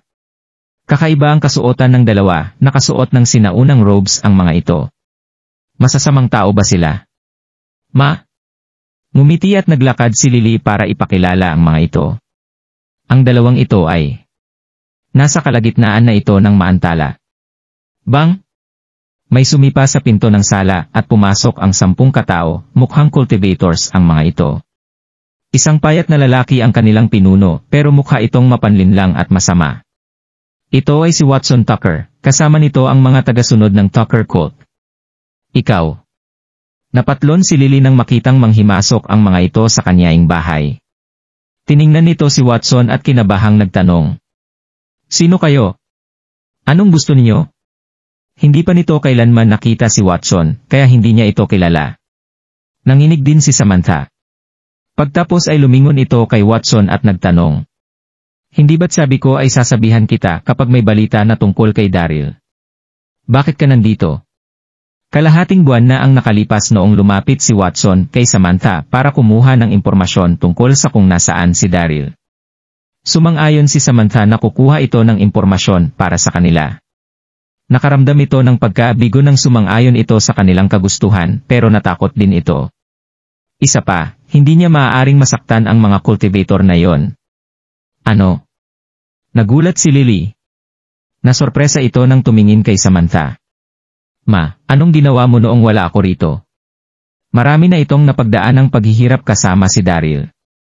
Kakasimula pa lamang nilang enjoyin ang kanilang pagmamahalan, pero umanib ang kanyang ina sa mga cultivator, laban kay Daryl. Kahit ano pa ang mangyari ay manugang niya si Daryl, bakit niya naman iyon ginawa? Galit at kinabahan si Lily, hindi rin ito mapakali. Awkward na namula si Samantha nang magtanong ang kanyang anak. Hindi nito alam kung paano sasagot. Natawa si Watson. Ngumiti ang lalaki ng kalmado nitong kinausap si Samantha. Huwag kang mag-alala, Madam Samantha, narito kami para tingnan lamang ang sitwasyon. Wala itong ibig sabihin. Pagtapos ay tinignan nitong maigi si Lily nang magningning ang kanyang mga mata. Napakaswerte ni Daryl, napakaganda ng lahat ng kanyang mga babae. Kakaiba rin ang ganda ng isang ito. Nag-ayos si Watson ng mag-ispiya kay Samantha matapos ang kanyang pagbisita noong nakaraang buwan. Nang matanggap nito ang balita na mayroong mga tao sa bahay ng babae, ay kaagad itong nagpunta roon kasama ang kanyang mga alagad. Naging hindi komportable si Lily sa ginawang pagtitig ni Watson, pero nagkunwari itong kalmado. Sino ka, at anong gusto mo? Matataranta si Lily kung nangyari ito ilang buwan bago iyon. Pero naroon sina Jurong at ang Divine Farmer anang sandaling yon, kaya hindi nito kailangang matakot. Ang napakaganda kong bilang, huwag kang matakot. Tinitigan nito si Lily, habang mas tumatagal ang pagtitig nito ay mas nagiging manyak ang lalaki. Ngumiti ito at nagsalita. Narinig kong matagal kang nawala dahil kay Daryl. Paniguradong alam mo kung nasaan siya. Inantala ni Lily ang lalaki. Hindi ko alam. Walang pag-alangang malamig na dinura ni Lily ang tatlong salitang iyon. Kahit na hindi nito alam ang dahilan kung bakit gustong makuha ni Watson si Daryl, alam nitong hindi mabubuting tao ang mga yon.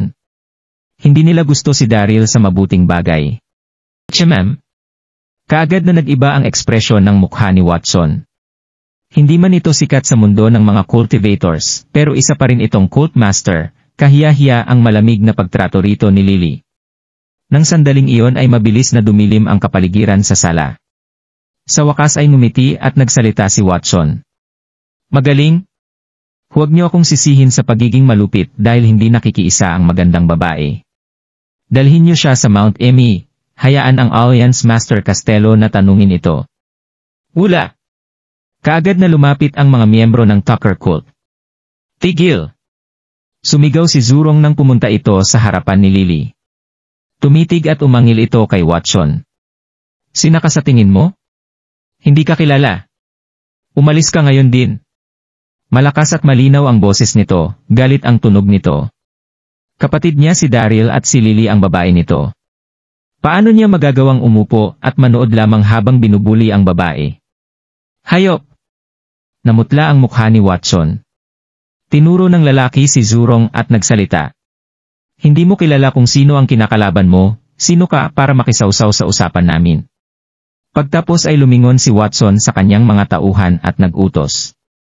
Kunin at dalhin siya. Puno ng pagkamuhing tumitig si Watson kay Zurong. Kahit na medyo kakaiba na nakasuot ng pulang robe si Zurong ay hindi nito naisip na isang problema ang lalaki sa kanya. Hindi alam ni Watson na tinago ni Zurong ang tunay nitong aura. Hindi maiisip ni Watson kung gaano ito kalakas, mas nakakamangha pa ang mga nakaraan nito. Kaagad na lumapit kay Zurong ang mga alagad ng Tucker cult. Buzz! Hindi na nag-abala pang magsalita si Zurong. Itinaas nito ang kanyang mga kamay at nakita ang apoy na bola. Sa parehong sandali ay nag-iba ang hangin sa kapaligiran dahil sa taas ng temperatura. Kaswal na itinaas ni Zurong ang kanyang braso, bago nito itapon ang bolang apoy. Mukhang kaswal lamang ito, pero nagulat ang lahat. Bang! Napasigaw sa sakit ang ilang alagad na lumapit, sinunog sila ng bolang apoy. Grabe ang pagsigaw ng mga ito. Nang naglaho ang huling ingay ay nawala ang mga alagad. Nasunog at naging abo ang mga ito. Gasp! Hindi lamang si Watson at ang ilang alagad ang nagulat, napabuntong hininga rin si Samantha. Naguluhan ang mga ito. Walang masabi ang lahat, nakakabingi ang katahimikan. Makapangyarihan! Masyadong nakakatakot ang kapangyarihan ng taong ito. Napakahina ng kapangyarihan mo, pero pumunta ka rito para maghasik ng kasamaan. Mga talunan. Malamig na sambit ni Zurong, hindi maipaliwanag ang pagiging mayabang nito. Bumalik sa katinuan si Watson. Gulat nitong tiningnan si Zurong at nautal ng magtanong. Pakiusap, huwag kayong masasaktan sa padalos-dalos na pag-open sa namin, senyor. Maaari ko bang tanungin kung anong pangalan mo? Zurong. Walang buhay na sagot ni Zurong. Ano? Nagulat si Watson, halos mitumba ito sa sahig. Siya ang Diyos ng apoy na si Zurong. Ang taong nasa kanyang harapan ay ang Diyos ng apoy na si Zurong. Halos mamatay sa takot sina Watson at ang iba pa, matinding namawis ang mga ito. Siya ang babae ng aking kapatid. Maghanda kayong mamatay kung nais niyong saktan siya. Malamig at mariing sabi ni Zurong kay Watson. Gulp! Napalunok si Watson at pinilit nitong ngumiti. Magalang itong nagsalita. Sir Zurong, isa lamang itong hindi pagkakaunawaan, isang hindi pagkakaunawaan lamang. Nagmula kami sa mundo ng mga cultivator, paano namin magagawang saktan ang isang babae? Pasensya na at naistorbo namin kayo. Pagtapos ay sumenyas ito sa mga natitirang tauhan niya para umalis. Natauhan si Samantha nang makaalis si Watson at ang mga tauhan nito. Pero patuloy pa rin ang panginginig ng kanyang katawan. Isa lamang itong ordinaryong tao pero nasaksihan niya ang mga kapangyarihan ng mga cultivator, lalo na nang nanging abo ang mga tagasunod ng Tucker cult. Labis itong nagulat. Nang samunod na sandali ay tiningnan ni Samantha si Lily at mahinahon itong nagtanong. Anong nangyayari, Lily? Sino ang dalawang lalaking ito? Mom. Ngumiti si Lily nang pakalmahin niya ito. Huwag kang mag-alala. Ito ang sinumpaang kapatid ni Daryl at ang kanyang pangalan ay Zurong. Ang isa naman ay si Divine Farmer, kapatid din siya ni Daryl. Siya ang tumulong sa akin para maibalik ang dati kong anyo. Ano? Nagulat si Samantha, labis itong nagtaka. Ang Divine Farmer. Zurong. Ang mga pangalang iyon ay sikat sa kasaysayan. Paanong naging sinunpa ang kapatid ni Daryl ang isa rito, habang kaibigan naman nito ang isa pa? Samantala. Sa Carter Mansion. Sa wakas ay gumising na si Daryl matapos nitong mahimatay ng mahabang oras. Daryl! Minulat nito ang kanyang mga mata nang marinig ang banayad na boses na tumawag sa kanya. Lumingon ito at napagtantong nakaupo si Yvette sa kanyang kama. Mukha itong mainit at malambot, pero puno ng pag-aalala ang kanyang mga mata. Umupo si Daryl at mapait itong ngumiti. Gaano katagal akong nahimatay? Nasa 7 hanggang 8 oras. Madilim na sa labas. Hinawakan ni Yvonne ang kanyang kamay at nagpatuloy sa pagsasalita. Tapos na ang libing ni Zoran. Pero huwag kang masyadong malungkot Daryl, nadudurog ang puso ko kapag nakikita kitang ganyan. Tapos na ang libing. Nagsimulang muling sumakit ang puso ni Daryl. Sa parehong sandali ay sinubukan nitong pagaanin ang kanyang pakiramdam. Isang seremonya lamang ang libing. Ang pinakamahalagang kailangan niyang gawin ay ang hanapin sina Susan at Debra. Sa parehong sandali ay nais nitong maghiganti laban kay Donoghu sa lalong madaling panahon. Tiningnan ni Daryl si Yvonne at malungkot na nagsalita. Yvonne, patawarin mo ako dahil sa mga napagdaanan mo. Napansin nitong pumayat ang babae. Dahil kinulong ni Lord Kenny ang babae, malinaw na matindi itong nagdusa. Hindi lamang sina Yvonne, Monica at ang ilang diwata, pero pati na rin sina Dax at ang iba pa. Nag-guilty si Daryl. Miss Yvonne! Nang biglang may sumigaw na isang alagad mula sa labas ng kwarto. Magalang itong nagtanong. Gising na ba si Young Master? Oo. Bago pa makasagot si Yvonne ay nagsalita si Daryl. Maaari kang pumasok kung mayroon kang sasabihin. Pagtapos ay tinulak pabukas ng alagad ang pinto at magalang na nagtanong. Young Master, mayroon po tayong 2 babaeng bisita. Sabi nila ay kailangan kanilang makita. Mga bisita. Sandaling nagulat si Daryl bago ito nakapagsalita. Sino sila? Alam na ba ni Megan na nakabalik na siya, kaya naghahanap ito ng gulo. Mga artista sila. Mabilis na sumagot ang alagad habang naguluhan ang ekspresyon ng mukha nito. Sina Giselle Lind at Lana Thomas. Sila? Nagningning ang mga mata ni Daryl at mabilis itong umalis sa kama. Tara, tingnan natin. Pagtapos ay mabilis itong lumabas ng kwarto. Nang sandaling iyon ay halo-halong emosyon ang naramdaman ni Daryl. Sina Giselle at Lana, ang isa ay dating niyang kaeskwela, at ang isa naman ay dati niyang guro. Pareho itong pumirma sa ilalim ng kanyang entertainment company. Tumaas ang pagkasikat ng mga ito sa nakalipas na ilang taon, sila ay A-list celebrities na mayroong hindi mabilang na mga tagahanga. Dapat ay abala sa trabaho ang dalawang ito, bakit bigla silang pumunta rito? Lumabas si Daryl at nagtungong main hall. Napagtanto nitong naroon na sina Giselle at Lana. Kinailangang huminga ng malalim ni Daryl nang makita ang mga yon, gumaan ang loob nito. Masasabi na ipinanganak ang mga ito para sumikat, natural na ito para sa dalawa. Ilang taong hindi nakita ni Daryl ang mga ito, pero mas lalo pa silang gumanda. Hapit ang suot na damit ni Giselle na kapagpakita ng kanyang sexy na katawan, mahuhumaling ang kahit na sinong lalaki sa halos hugis nitong katawan. Samantalang nakasuot naman ng mahabang pulang damit si Lana. Nakakaakit ang pagka-charming nito, pero elegante at makisig rin ang babae. Daryl! Natuwa sina Giselle at Lana nang kanilang makita si Daryl na pumasok sa hall. Mabilis na tumayo ang dalawa para salubungin ang lalaki. Giselle, Miss Lana, paano kayo nagkaroon ng oras para maparito? Nakangiting tanong ni Daryl. Kahit nakakatapos lamang ng libing ng kanyang ninong at malungkot pa rin ang pakiramdam nito ay ngumiti at binati pa rin ng lalaki ang mga bisita. Kapatid na Daryl, nasangkop kami sa gulo ni Miss Lana. Kinagat ni Giselle ang kanyang labi. Tumango ang katabi nitong si Lana. Nang sumunod na sandali ay napabuntong hininga si Giselle at nagpatuloy ito sa pagsasalita. Ang iyong entertainment company, ang Darrell Entertainment ay pinagkaisahan ng mga lakas mula sa mundo ng mga cultivator. Matapos nitong magsara ay nagawa naming humanap ng ibang entertainment company. Ngunit nagkaroon ng masamang intensyon ang boss nitong si Walter Hart. Kahit na tinanggihan namin ang mga hindi kaaya-ayang kahilingan niya ay ginamit nito ang kanyang kapangyarihan para i-freeze kami. Sa ngayon ay walang tumatanggap sa amin sa entertainment industry. Pagtapos ay nagsalita si Giselle habang puno ng galit ang mukha nito. Sabi ni Walter, kapag natulog kami nang sakama siya sa loob ng isang gabi ay aalisin niya ang pagkaban namin. Lubos nan amula ang mukha ni Giselle nang sabihin nito ang huling pangungusap, puno ng galit ang kanyang mga mata. Nanginig rin sa galit si Lana. 10 araw na ang nakalipas nang imbitahin sila ni Walter, ang boss ng bago nilang kumpanya, para kumain sa isang hotel. Sa kasamaang palad ay pinakita ng lalaki ang tunay niyang anyo matapos lamang ang ilang pag-inom. Drinogan nito sina Giselle at Lana bago niya dalhin ang mga babae sa kanyang villa. Pero wala itong nagawa sa dalawa dahil natagpuan sila ni Stella Scop at ang 4 nitong kuya.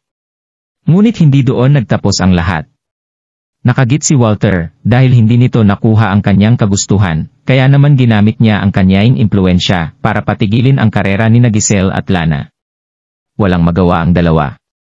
Nang araw na yon ay nakatanggap sila ng balita tungkol sa gaganaping libing sa pamilya Carter, kaasamaan rito ang balitang pagbabalik ni Daryl. Kaya agad silang nagtungo roon para manghingi ng tulong kay Daryl. Nandilim ang mukha ni Daryl. Noong maging Alliance Master si Megan, ay nag-utos ito sa lahat ng sekta na alisin ang mga bagay na may koneksyon kay Daryl. Siyempre ay alam niya ang tungkol dito, pero hindi nito inakalang magkakaroon siya ng mga pagkabigo, kahit na ang Darrell Entertainment Industry ay napilitang magsara. Ngumiti at kinausap ni Daryl si Giselle. Huwag kayong mag-alala. Ako na ang bahala rito. Binigyan niya ng pampakalmang tingin si Lana at sinabing huwag itong matakot. Ring! Ring! Biglang tumunog ang cellphone ni Giselle, isa itong mensahe mula kay Walter. Sumenya si Daryl na buksan nito ang mensahe. Hey, maganda kong Giselle, napag-isipan niyo na ba ni Lana? Nasa Mid-City Hotel ako mamayang gabi para sa banquet. Kapag napagdesisyonan niyo na ito ni Lana, ay pumunta kasama ko para dumalo sa banquet. Magkakaroon tayo ng kaunting kasiyahan sa aking kwarto pagtapos noon. Tatanggalin ko ang pagkabanyo sa inyong mga karera basta mapasaya niyo ako. Ito na ang inyong huling pagkakataon. Pag-isipan niyo itong maigi. Sush! Namula ng matindi ang dalawa, sobrang nag-init ang dugo ng mga ito. Hinila ni Giselle ang braso ni Daryl at hindi mapakaling nagtanong. Anong dapat naming gawin, kapatid na Daryl? Hindi rin mapakali si Lana ang tingnan nito si Daryl. Wala nang ideya pa ang dalawang babae ng sandaling iyon. Bahagyang napabuntong hininga si Daryl. Ngumiti ito at nagsalita. Huwag kayong mag-alala, sasamahan ko kayong dalawa sa banquet mamayang gabi. Tara't harapin ang Walter Hart na yan. Tuusin ay tinulungan ni Giselle at Lana si Daryl para kumita ng pera noon. Kaya naman, di nakapagtatakang ibabalik ng lalaki ang ginawang pagtulong ng mga ito sa kanya. 8:00 na ng gabi sa Mid-City Hotel. Maliwanag ang mga ilaw sa hotel. Ang Mid-City Hotel ay ang pinaka-prestihiyosong hotel sa Mid-City. Nakatayo ito sa town center, at maganda ang mga ilaw nito tuwing gabi. Nang gabing iyon ay nag-organisa ng piging sa hotel na iyon ang boss ng Galaxy Entertainment. Naging pinaka-maimpluwansyang entertainment company ang kumpanya ni Daryl na Darrell Entertainment. Subalit winasak ito ni Megan hanggang sa puntong nalugi na ito, ang Galaxy Entertainment ang pumalit sa dati nitong pwesto. Naging pinakamakapangyarihang entertainment company ito sa industriya sa loob lamang ng maiksing taon. Elegante at nakakamangha ang disenyo ng banquet hall sa hotel na yon. Mga sikat na business tycoons mula sa Mid-City, president ng iba't ibang entertainment companies, at ilang mga artista ang dumalo sa pagdiriwang. Masasabing top-notch ang mga bisitang dumating. Magsisimula ng banquet kalahating oras pagtapos ng 7:00 ng gabi. Nagmadaling pumunta si Daryl sa hotel kaasama sina Giselle at Lana. Sush! Kaagad silang nakakuha ng maraming atensyon pagkapasok pa lamang ng hall. Siyempre, maraisa mga bisita ang nakatingin kina Giselle at Lana. Nang gabing iyon ay parehong nakasuot ng sexy na gown ang dalawa, napaka-charming nilang tingnan. Pero maraming mata ang nakatingin din kay Daryl. Grabe! Hindi nakapagtatakang sina Giselle at Lana ang mga pinakasikat na artista ngayon. Napakaganda nila. Pero narinig kong natigil ang karera nila. Hindi na sila lumalabas sa publiko. Bakit nandito sila? Sinong nakakaalam? Isa pa, sino ang kasama nilang lalaki? Hindi ko siya nakikilala, baka naman driver. Kahit na naging sikat si Daryl sa mundo ng negosyo nitong mga nakaraang taon, higit 10 taon naman itong namalagi sa mundo ng mga cultivator. Nakalimutan na ito ng halos lahat ng tao sa mundo ng negosyo. Ang pinakamahalaga at ang patuloy na pagtaas ng ranggo sa cultivation ni Daryl, patuloy din sa pagbabago ang kanyang aura. Kaya naman maaaring hindi siya makilala ng mga taong makakakita sa kanya ng gabing iyon. MY. Nandito sina Giselle Lind at Lana Thomas. Nang makapasok ang tatlo sa main hall, ay narinig ng mga ito ang nakakatakot na boses na anging sanhi ng pagiging hindi nila komportable. Tunog masama at mayabang ang boses. Lumingon si Daryl sa pinanggalingan ng boses, at nakita nito ang lalaking nakasuit na naglalakad palapit sa kanila. May makasunod na bodyguard sa lalaki. Nasa 40s na ang lalaki, medyo swebe ang dating nito, mayroon itong balbas. Masasabi na mukha itong magalang. Ito ay si Walter Hart. Ngunit napansin ni Daryl na puno ng kasamaan, at pagiging mapanlinlang ang mga mata nito. Makikita na isang mapagkunwaring hipokrito ang lalaki. Ang lahat ay mayroong sari-sarili nilang kakaibang mga aura. Halimbawa, ang mga gangster na mayroong thuggish na aura, at kahit saan sila magpunta ay mayroong walang pakialam na pakiramdam sa mga ito.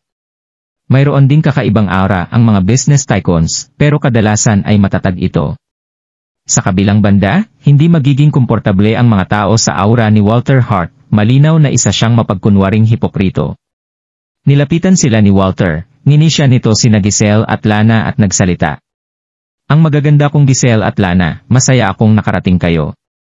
Humakbang ng isa ang lalaki, at hininaan ang kanyang boses. Mukhang matalino kayong dalawa. Ako na ang nagdedesisyon sa entertainment industry ngayon. Makakatanggap kayo ng pinakamagagandang mapagkukunan kapag nakipagtulungan kayo sa akin. Magpahinga tayo pagtapos ng banquet. Nakapag-book na ako ng kwarto. Hindi magalang na tumawa ang lalaki. Masama ang pagngiti ni Walter nang sabihin nito ang huling pangungusap. Sa parehong sandali ay naglakbay ang tingin nito sa katawan ng dalawang babae. Hindi man lang nito tiningnan si Daryl. Inakala rin itong driver ni Giselle at Lana si Daryl, kaya hindi niya ito binigyang pansin. Nanamula si Giselle at Lana nang marinig iyon. Nanginig din ang dalawa. Nasa main banquet hall ang mga ito. Paano nagawang magsalita ng bulgar ni Walter sa harap ng maraming tao? Nakakainis yun. Nangningning ang mga mata ni Walter nang hindi sumagot ang dalawang babae. Ngumiti at nagsalita ito. Ano? Nahihiya ba kayong dalawa? Huwag kayong mag-alala. Maghahanda ako ng isa pang kwarto para hindi masyadong awkward. Pagtapos ay malakas na tumawa si Walter. Sa wakas ay pumayag din ang dalawang magagandang babae sa kanyang kagustuhan, kaya paano ito hindi magiging masaya? Ikaw.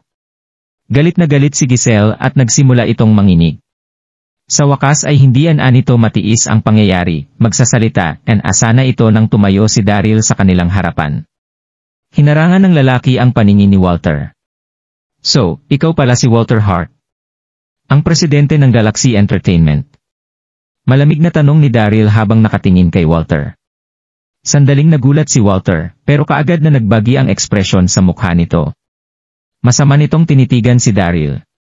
Bakit ganoon makipag-usap ang isang driver sa kanya? Nakasuot din ang lalaki ng pagluksang pulseras sa kanyang braso. Paniguradong baliw ang isa ito. Tumitig at suminghan si Walter kay Daryl.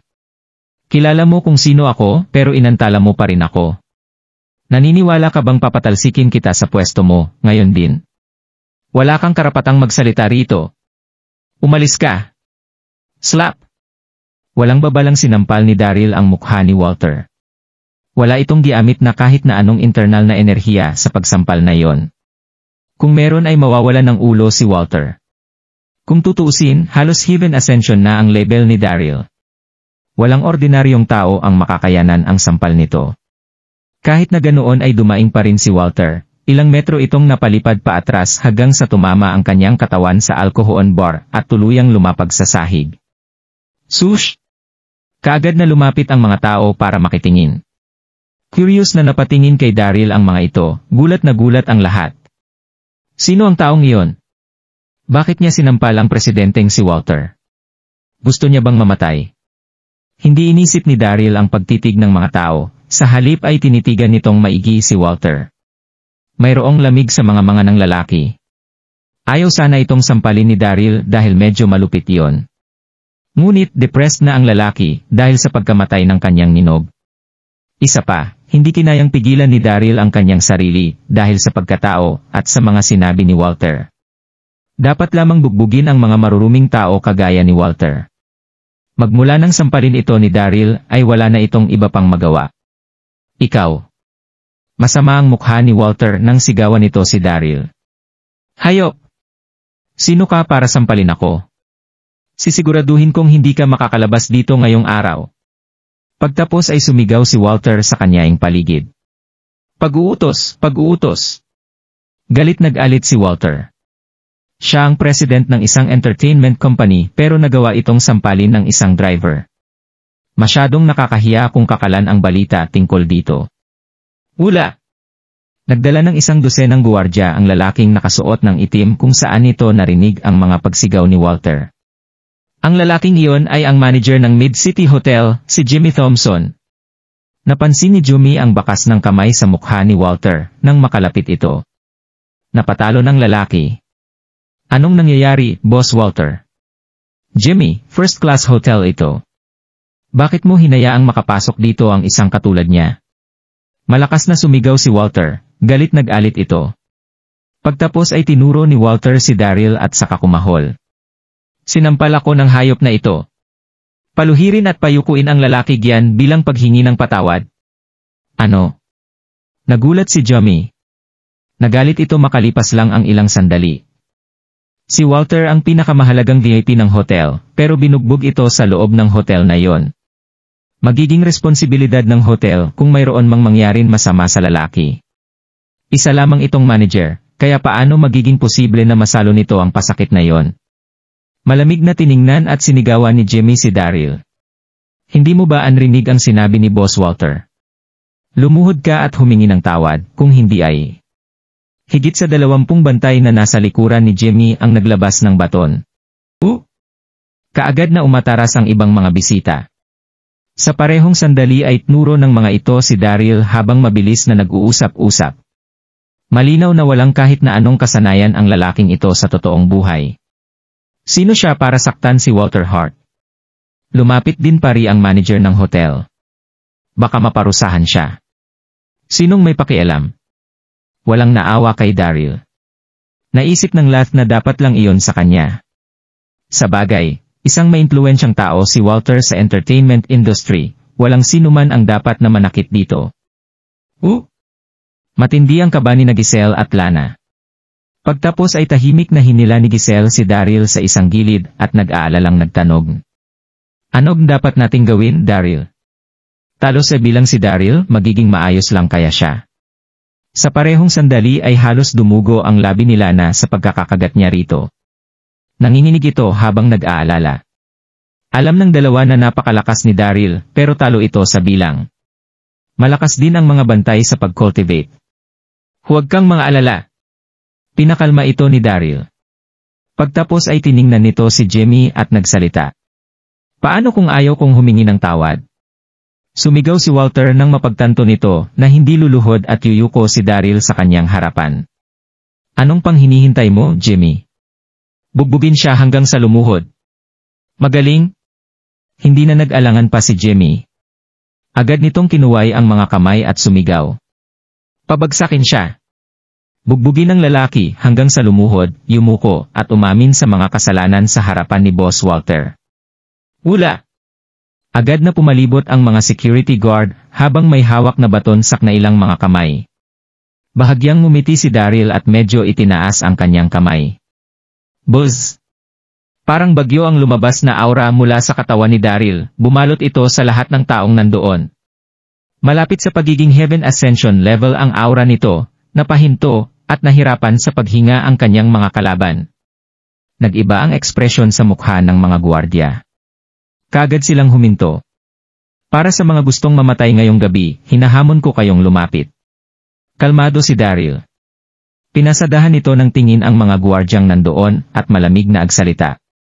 Hindi malakas ang kanyang boses, pero malinaw na narinig ito ng lahat. Hindi maganda ang tingin sa mukha ng mga guwardya sa ilalim ng nagpapahirap na aura ni Daryl, mas lalong lumala ang hitsura ng bawat guwardya. Katahimikan lamang ang nandoon. Nang sandaling iyon ay parang kamatayan ang pagkatahimik ng hotel. Makapangyarihan. Sobrang makapangyarihan. Karamihan sa mga bisita ay mga elite mula sa mundo ng negosyo, hindi bobo ang mga ito. Kagad nilang nahulaan ang hindi isang ordinaryong tao ang nasa kanilang harapan. Go! Bumalik sa katinwa si Jimmy. Tumingin ito kay Daryl at maingat na nagtanong. Maaari ko bang tanungin kung anong pangalan niyo, sir? Daryl Darby. Kalmadong sagot ni Daryl. Ano? Nagulat ang lahat. Daryl Darby. Ang Daryl na lumaban sa New World Army. Ang Secmaster ng Elysium Gate. Biglang naramdaman ni Jimmy ang paglambot ng kanyang mga binti. Lubos ding nagulat si Walter, at ang iba pa. Gulat nilang tiningnan si Daryl, walang masabi ang mga ito. Masyadong sikat ang pangalan ni Daryl sa World Universe. Kilala siya ng bawat industriya. Walang nag-akala na ang isang sikat na tao ay nagawang hindi makilala para masamahan sa bankwet ang dalawang malalaking artista. Walang sino man ang maniniwala rito kung hindi nila mismo nakita sa sariling mga mata ang pangyayari. Darby. Sa wakas ay bumalik na sa tamang katinuan si Walter. Gulat at galit itong tumingin kay Daryl. So, ikaw pala ang Secmaster ng Elysium Gate. Wala tayong naging hindi pagkakaintindihan, kaya bakit mo ako sinampal? Tumingin sa paligid si Walter, at saka sumigaw. Kahit na ikaw pa ang bayani ng World Universe, ay hindi mo maaaring sampalin ang sino man. Hindi ito reasonable. Kung makapagsalita ang lalaki, ay parang siya ang matuwid na tao. Wow! Nang init ang diskurso ng mga manonood. Hindi naman mali si Boss Walter. Sinaktan nito ang isang ordinaryong tao bilang Secmaster ng Elysium Gate, hindi ba't isa iyong pambubuli? Ginagawa lang niya kung anong naisin, walang disiplina. Patuloy ang pagbigay komento nito kay Daryl. Kahit na marami itong naiambag sa World Universe, at karapat-dapat na igalang, mali ang ginawa nitong pananakit kay Walter ng walang rason. Bakit kita sinampal? Pagsinghal ni Daryl. Walter Hart, bilang president ng entertainment company ay ginamit mo ang iyong kapangyarihan para i-bully ang mga babaeng artistang hawak mo. Tinakot mo ang mga ito na sirain ang kanilang mga karera para gawin nila ang iyong gusto. Isa kang nakakamuhing tao, sa tingin mo ay hindi ka dapat makatanggap ng sampal. Wow! Muling nagkagulo ang mga tao, marami sa mga ito ang tumingin kina Giselle at Lana na nakatayo sa likuran ni Daryl. Mukhang naroon si Daryl para magsalita para kina Giselle at Lana. Ako. Namula ang mukha ni Walter. Binuka nito ang kanyang bibig pero hindi nito ang dapat na sabihin. Alam nitong nasa mali siya. Ngunit nang sandaling iyon ay may naisyo si Walter at sumubok na sumagot. Master Darby, mayroon ka bang pruweba? Kung meron ilabas mo at ipakita sa lahat para sila na mismo ang manghusga. Kita ang panlilinlang sa mga mata ni Walter. Tanging text at tawag lamang sa telepono ang ginawa nito para takutin sina Giselle at Lana. Alam nitong hindi nila yon ilalabas sa publiko. Isa pa, mga ababi sila, hindi nila gustong mapahiya. Sush! Nakatingin ang lahat kina Giselle at Lana habang naghihintay ng pruweba ang mga ito. Pero kinagat ng dalawang babae ang kanilang labi, at matinding namula ang mga pisngi. Wala silang pruweba kung saan mga mensahe ito ni Walter. Pero napakaraming bulgar na salita ang naroon. Paano nila yon isa sa publiko? Kilala ang mga ito sa publiko at mahalaga ang reputasyon para sa kanila. Kapag masyadong madaming hindi magagandang balita ang tungkol sa kanila, kahit na hindi nila ito kasalanan, ay maaapektuhan ang kanilang karera sa entertainment industry. Sumama ang mukha ni Daryl nang mangako ito sa kanyang puso. Napakalupit ni Walter. Alam nitong hindi ilalabas ng dalawang babae ang patunay, kaya matapang itong kumilos. Totoo na ang mga mabababa at bulgar ay hindi rin magagalaw. Mayabang na nagsalita si Walter, nang mapagtanto nitong hindi ipapakita ni Giselle at Lana ang mga mensahe. Kung hindi nila kami papakitaan ng pruweba, ay anong masasabi mo, Master Darby? Huminga ng malalim si Daryl nang tumingin ito sa lalaki, at malamig na nagsalita. Walter, mayroon man o walang pruweba, ay hindi ito ang mahalaga sa ngayon. Mabigat na katotohanan ang ginagawa mong pagpatay kina Giselle at Lana. Nagkibit balikat si Walter. Ngumiti at masama itong nagsalita. Master Darby, hindi mo ako masisisi riyan. Noong pumirma sila sa aking kumpanya, ay naghanda ako ng pelikula para sa kanila pero tinanggihan nila ito. Hindi nila naisumang-ayon base sa kasunduan sa kumpanya. Sino ang papahintuin ko sa karera kung hindi sila? Nagsisinungaling ka. Nagalit si Giselle. Agad itong nagsalita. Walang sino man ang arte sa pelikulang iyon. Isa itong huminto sa kalagitnaan ng pagsasalita ang abay, hindi nito magawang magpatuloy. Matindi itong nanginig, mukhang galit at nahihiya ang napakaganda nitong mukha. Naghanda ng pelikula si Walter para kina Giselle at Lana. Pero masyadong maraming eksena rito na nakakapagpababa. Malinis na babae ang dalawang ito, paano nila iyon matatanggap? Ginamit iyon ni Walter bilang dahilan. Mabilis mag-isip si Daryl. Kaya naman nang makita nito ang reaksyon ng dalawang babae, ay kaagad niyang nakita ang rason sa likod nito. Bahagyang tumawa si Walter, napangiti ito. Tiningnan niya si Daryl at nagsalita. Hindi mo kayang makita na masira ang karera ni Giselle at Lana, kaya tumayo ka para sa kanila, Master Darby. Naiintindihan ko iyon. Pero ito ang ginagawa sa aming industriya. Mas mainam kung mamalagi ka sa mundo ng mga cultivator, at hindi makisali sa kaguluhan ng entertainment industry. Pagtapos ay nagkunwari si Walter bilang isang mapagbigay at mapagpatawad na lalaki. Hindi ako isang maliit na tao. Marami kang nagawang magagandang bagay sa world universe. Kaya kong tumanggap ng sampal galing sayo. Wala lamang ito. Kalimutan mo na ang tungkol dito. Tumango ang karamihan sa mga manonood at pinuri pa ang lalaki. Mapagbigay na tao si Boss Walter. Hindi nakapagtatakang top company sa industriya ang Galaxy Entertainment dahil mayroon itong mapagpatawad na pinuno. Malaking respeto para sa lalaki.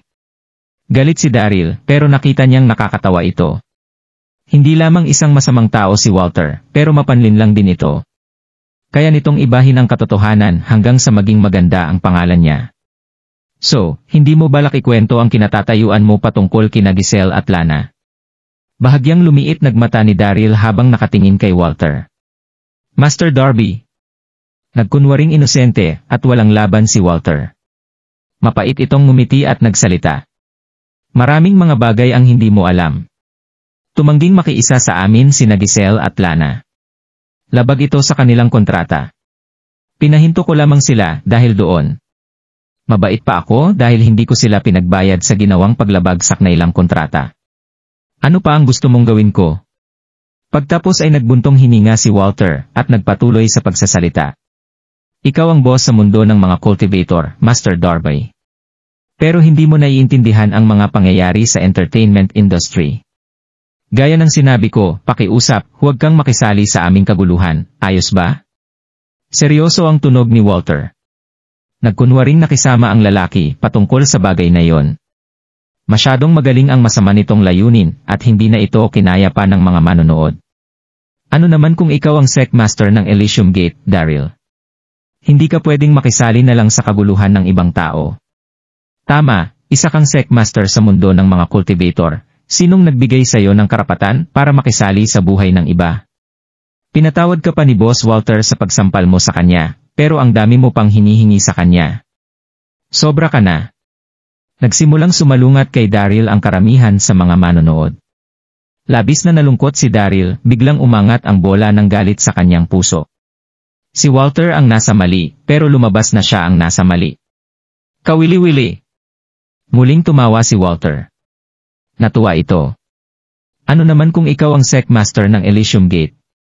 Maaaring malakas ka, pero masyado ka pang bata para maging kalaban ko sa pakikipaglaro sa politika. Habang naisip iyon ni Walter ay bahagya itong tumawa at nagsalita. Huwag na natin itong pag-usapan pa, Master Darby. Magkaroon tayo ng masayang inuman dahil nandito ka. Pagtapos ay nag-iba ang tono ni Walter. Nagningning sa panlilinlang ang kanyang mga mata. Nagsalita ito. Kung hindi mo kayang makita ang paglaho ng karera ni Giselle at Lana, ay maaari kang magmakaawa para sa tulong ko, Master Darby. Baka mapag-isipan ko ang pagligtas sa kanilang mga karera. Mukhang mayabang si Walter nang sabihin niya iyon. Maaaring siya ang boss ng entertainment industry, pero laging nasa mundo ng mga cultivator ang atensyon nito. Baka hindi nito nagawa ang parehong bagay isang taon bago ang sandaling iyon. Isa pa, si Daryl ang sect master ng Elysium Gate at napakasikat nito sa World Universe. Ngunit magmula nang maging Alliance Master si Megan Castillo, ay nagsimula itong sirain ang lahat ng may kinalaman kay Daryl at labis itong epektibo. Ang resula ay masasabing naghirap ang reputasyon ni Daryl. Iyon ang dahilan kung bakit hindi takot si Walter kay Daryl. Nakita nito na nag-alala si Daryl sa sariling kredibilidad at reputasyon. Walang ibang gagawin si Daryl sa lalaki basta hindi ito lalampas sa linya. Gusto mo akong magmakaawa sa'yo?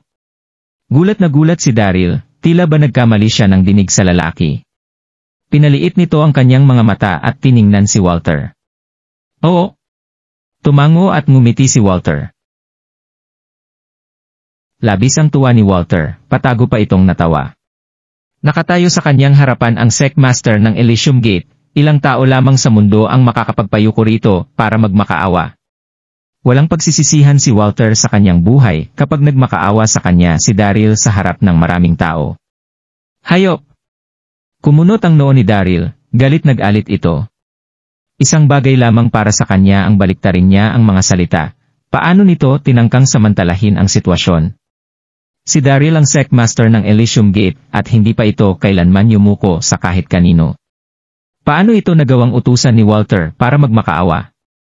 Gustong sumugod ni Daryl para bigyan ng leksyon sang lalaki, pero nagdesisyon itong pigilan ang sarili. Isa pa, napakaraming makakakita ng pangyayari. Hindi ito nag-isip ng sinampal niya ang lalaki. Kung atak itong muli ay sasabihin ng mga tao na binubuli niya ang mahina. Ang pinakamahalaga ay pinaparusahan ng Elysium Gate ang mga masasama at pinapalaganap ang kabutihan sa nakalipas na mga taon. Hindi madaling makakuha ng magandang reputasyon, hindi niya ito maaaring sirain ng basta-basta. Walang pakialam tungkol dito si Daryl kung nangyari lamang ito ilang taon ang nakalipas bago ang oras na iyon. Ngunit mas naging mature at matatag ito kaya naman naisip na niya ang tungkol sa mga iyon. Buhay na buhay dito ah. Ano ang kaganapan? Isang charming na boses ang narinig mula sa kanilang likuran, habang nalulungkot pa rin si Daryl. Sush! Lumingon ang lahat para amkita ang pinanggalingan ng boses, nakita nilang pumasok sa hall ang batang lalaki. Napakagwapo ng lalaki, at mayroong angular na facial features. Palaging nahuhulog sa unang tingin ang mga babae sa lalaking ito. Nakasuot ito ng kaswal na suit at hindi maipaliwanang ang pagkaswebe ng lalaki. Agad na ipinagdikit ng mariin ng mga kababaihan sa hall ang kanilang mga labi. Tila bituin na nagningning ang kanilang mga mata. Napakagwapong lalaki. Nagningning ang mga mata ni Walter nang makita ang bagong dating. Ngumiti ito at nagsalita.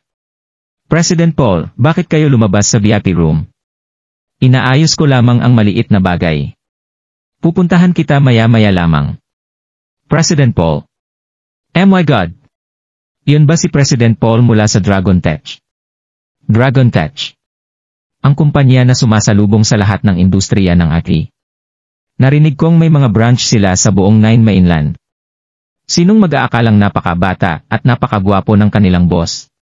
Napasinghal at nagbigay komento ang mga tao sa lalaki. Samantalang ngumiti naman si Daryl. Hindi nito inakalang may makikita siyang pamilyar sa lugar na iyon. Tama, ang batang lalaki ay si Paul James, ang president ng Dragon Tech. Nagkaroon ng problema sa pera ang pamilya Lendon 10 taon na ang nakaraan. Labis na nagulo ng pamilya si Lily, inutusan ni Daryl si Paul na gamitin ang pangalan ng Dragon Tech para bilhin ang 51% na hati ng Lendon at ipasa ito kay Lily. Tumaas ang katayuan ni Lily at kaagad itong naging pinuno ng pamilya. Palaging malambot ang puso ni Lily, at di katagalan ay ibinalik nito ang mga hati sa kanyang lola. Tumango si Paul kay Walter. Kalmado ang gwapo nitong mukha, wala itong reaksyon. Agad na binago ng napakayabang na si Walter ang kanyang tono. Naging mapagpakumbaba at magalang ito nang tumayo sa kanyang tabi si Paul James. Nawala ang pagkaarogante at pagkasiga ng lalaki.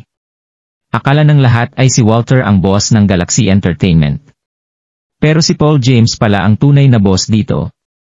Isa pa lamang maliit na kumpanya ang Galaxy Entertainment 2 taon na ang nakaraan, hindi rin sapat ang pinagkukunan nila ng pinansyal. Kaya naman palaging sira ang kanilang capital chain. Gayunpaman, nakatuon ang tingin ni Paul sa hinaharap ng kumpanya, kaya namuhunan ito ng malaking halaga, at naging pinakamalaking shareholder. Masasabing si Paul ang totoong boss ng Galaxy Entertainment at spokesperson lamang si Walter. Imposibleng lumaki ng tuluyan ang kumpanya nang walang tulong ni Paul. Pagtapos ay napansin ni Paul ang presenya ni Daryl. Nagulat at natuwa ito nang makita ang lalaki. Kapatid na Daryl. Mabilis na naglakad palapit si Paul at magalang niya itong binati. Ngumiti at tumango si Daryl sa mas batang lalaki. Anong nangyayari, Walter? Napansin nitong may hindi tama sa ekspresyon ni Daryl, kumunot ang noo ni Paul. Humarap ito kay Paul para magpaliwanag. Magaling ang pakiramdam ni Paul, yon ang dahilan ng kanyang pagiging respetadong business tycoon. Kaagad nitong napansin na may hindi magandang nangyayari. Mabilis na lumapit si Walter at ipinaliwanag ang sitwasyon. Hininaan ni Walter ang kanyang boses pagtapos magsalita. Tungkol lamang ito sa dalawang babaeng artista. Hindi ito mahalaga. Mukhang relax lang si Walter nang sabihin niya iyon. Napansin nitong nakilala ni Paul si Daryl, pero pati rin ang iba pang nasa hall. Sush! Kaagad na nagbago ang reaksyon ni Paul, mukha itong galit. Hayop!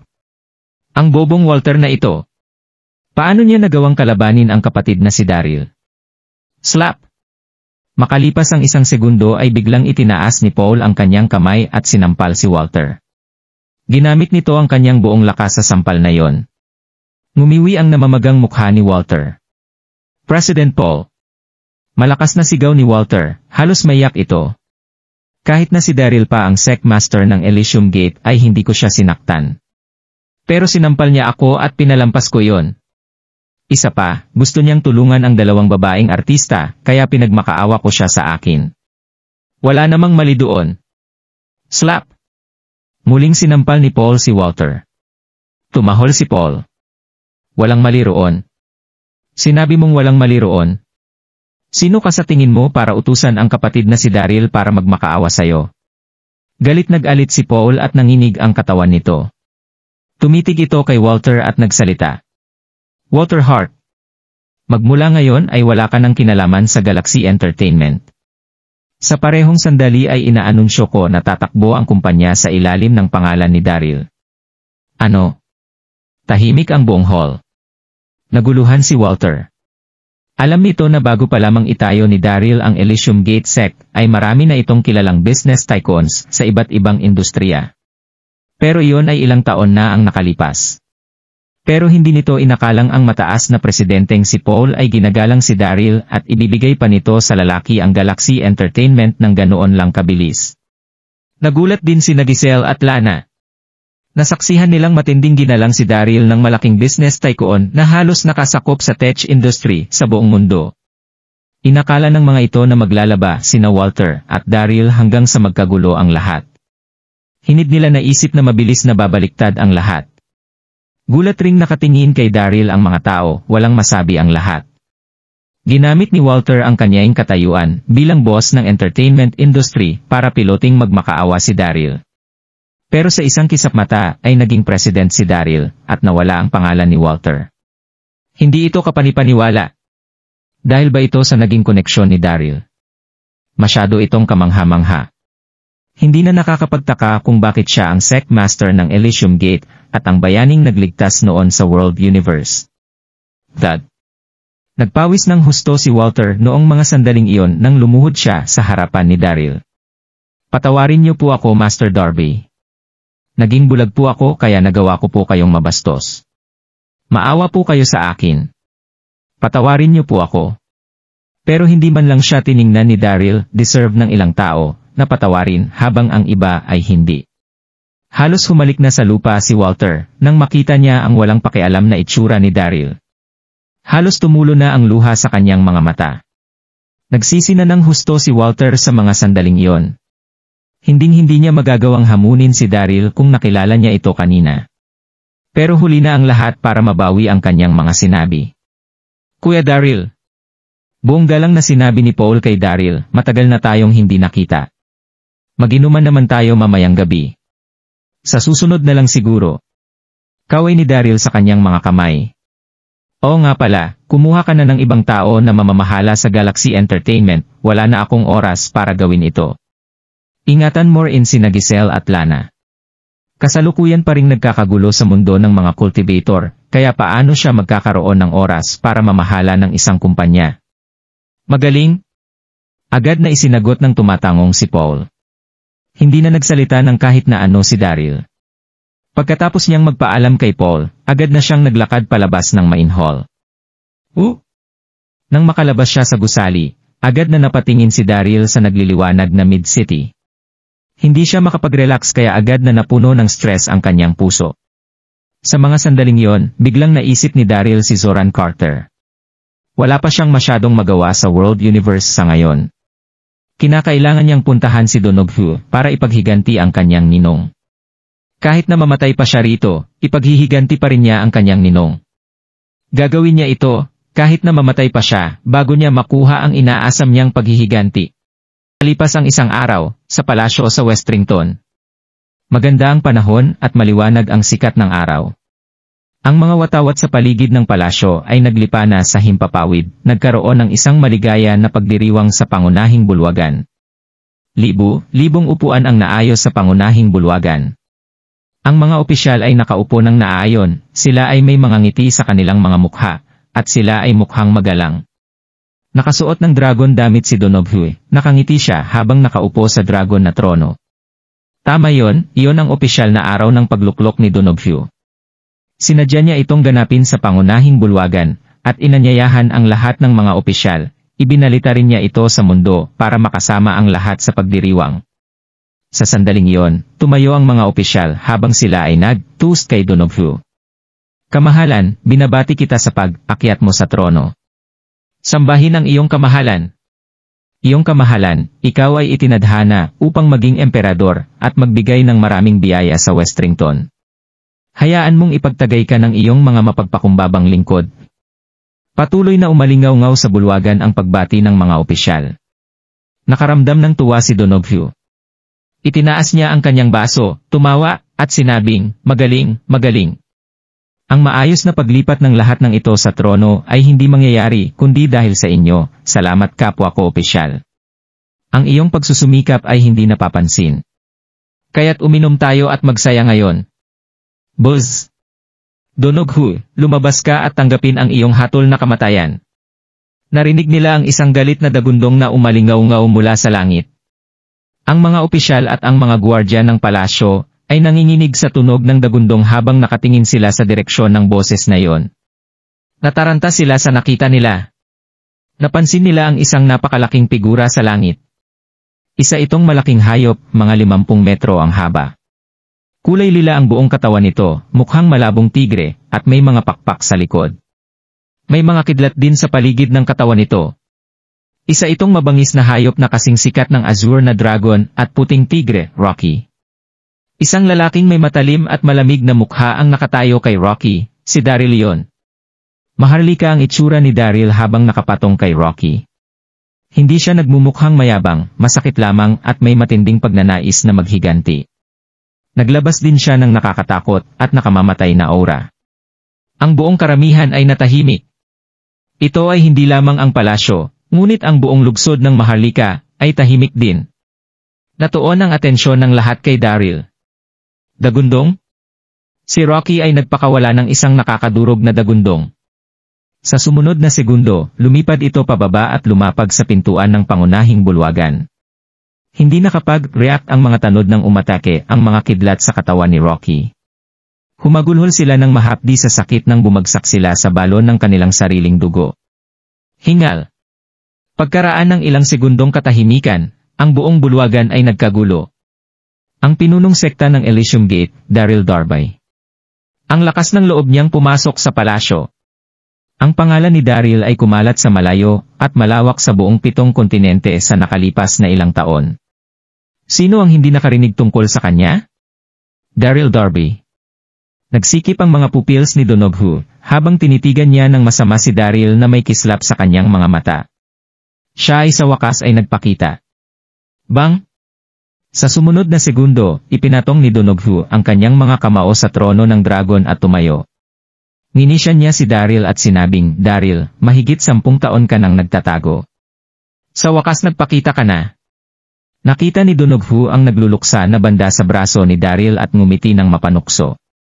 Nagluluksa ka pa rin ba para kay Zoran Carter? Huwag kang masyadong malungkot. Noong pinatay ko siya, ginawa ko ito ng sobrang bilis. Hindi siya gaanong nagdusa. Isa pa, hindi ko hinayaang magdusa rin ang iyong ninang. Pinaglilingkuran niya ang hatol sa bilangguan. Sush! Namula ang mata ni Daryl. Ang kanyang katawan ay nagbuga ng mamamatay, tao na aura, habang nagngangalit ang galit sa kanya. Donoghu, hindi ako tao kung hindi kita papatayin ngayon. Sabi ni Daryl na may nakakatakot na tono sa kanyang boses na parabang galing sa kailaliman ng impyerno. Ang kanyang ekspresyon ay mukhang sobrang pagalit din.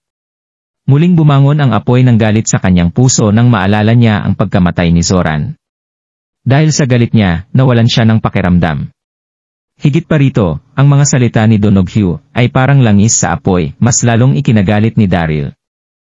Kung nagustuhan mo ang mga ganitong video, huwag mong kalimutan mag-like and subscribe. Panoorin mo na rin ang mga naunang kabanata para lalong maubos ang oras mo.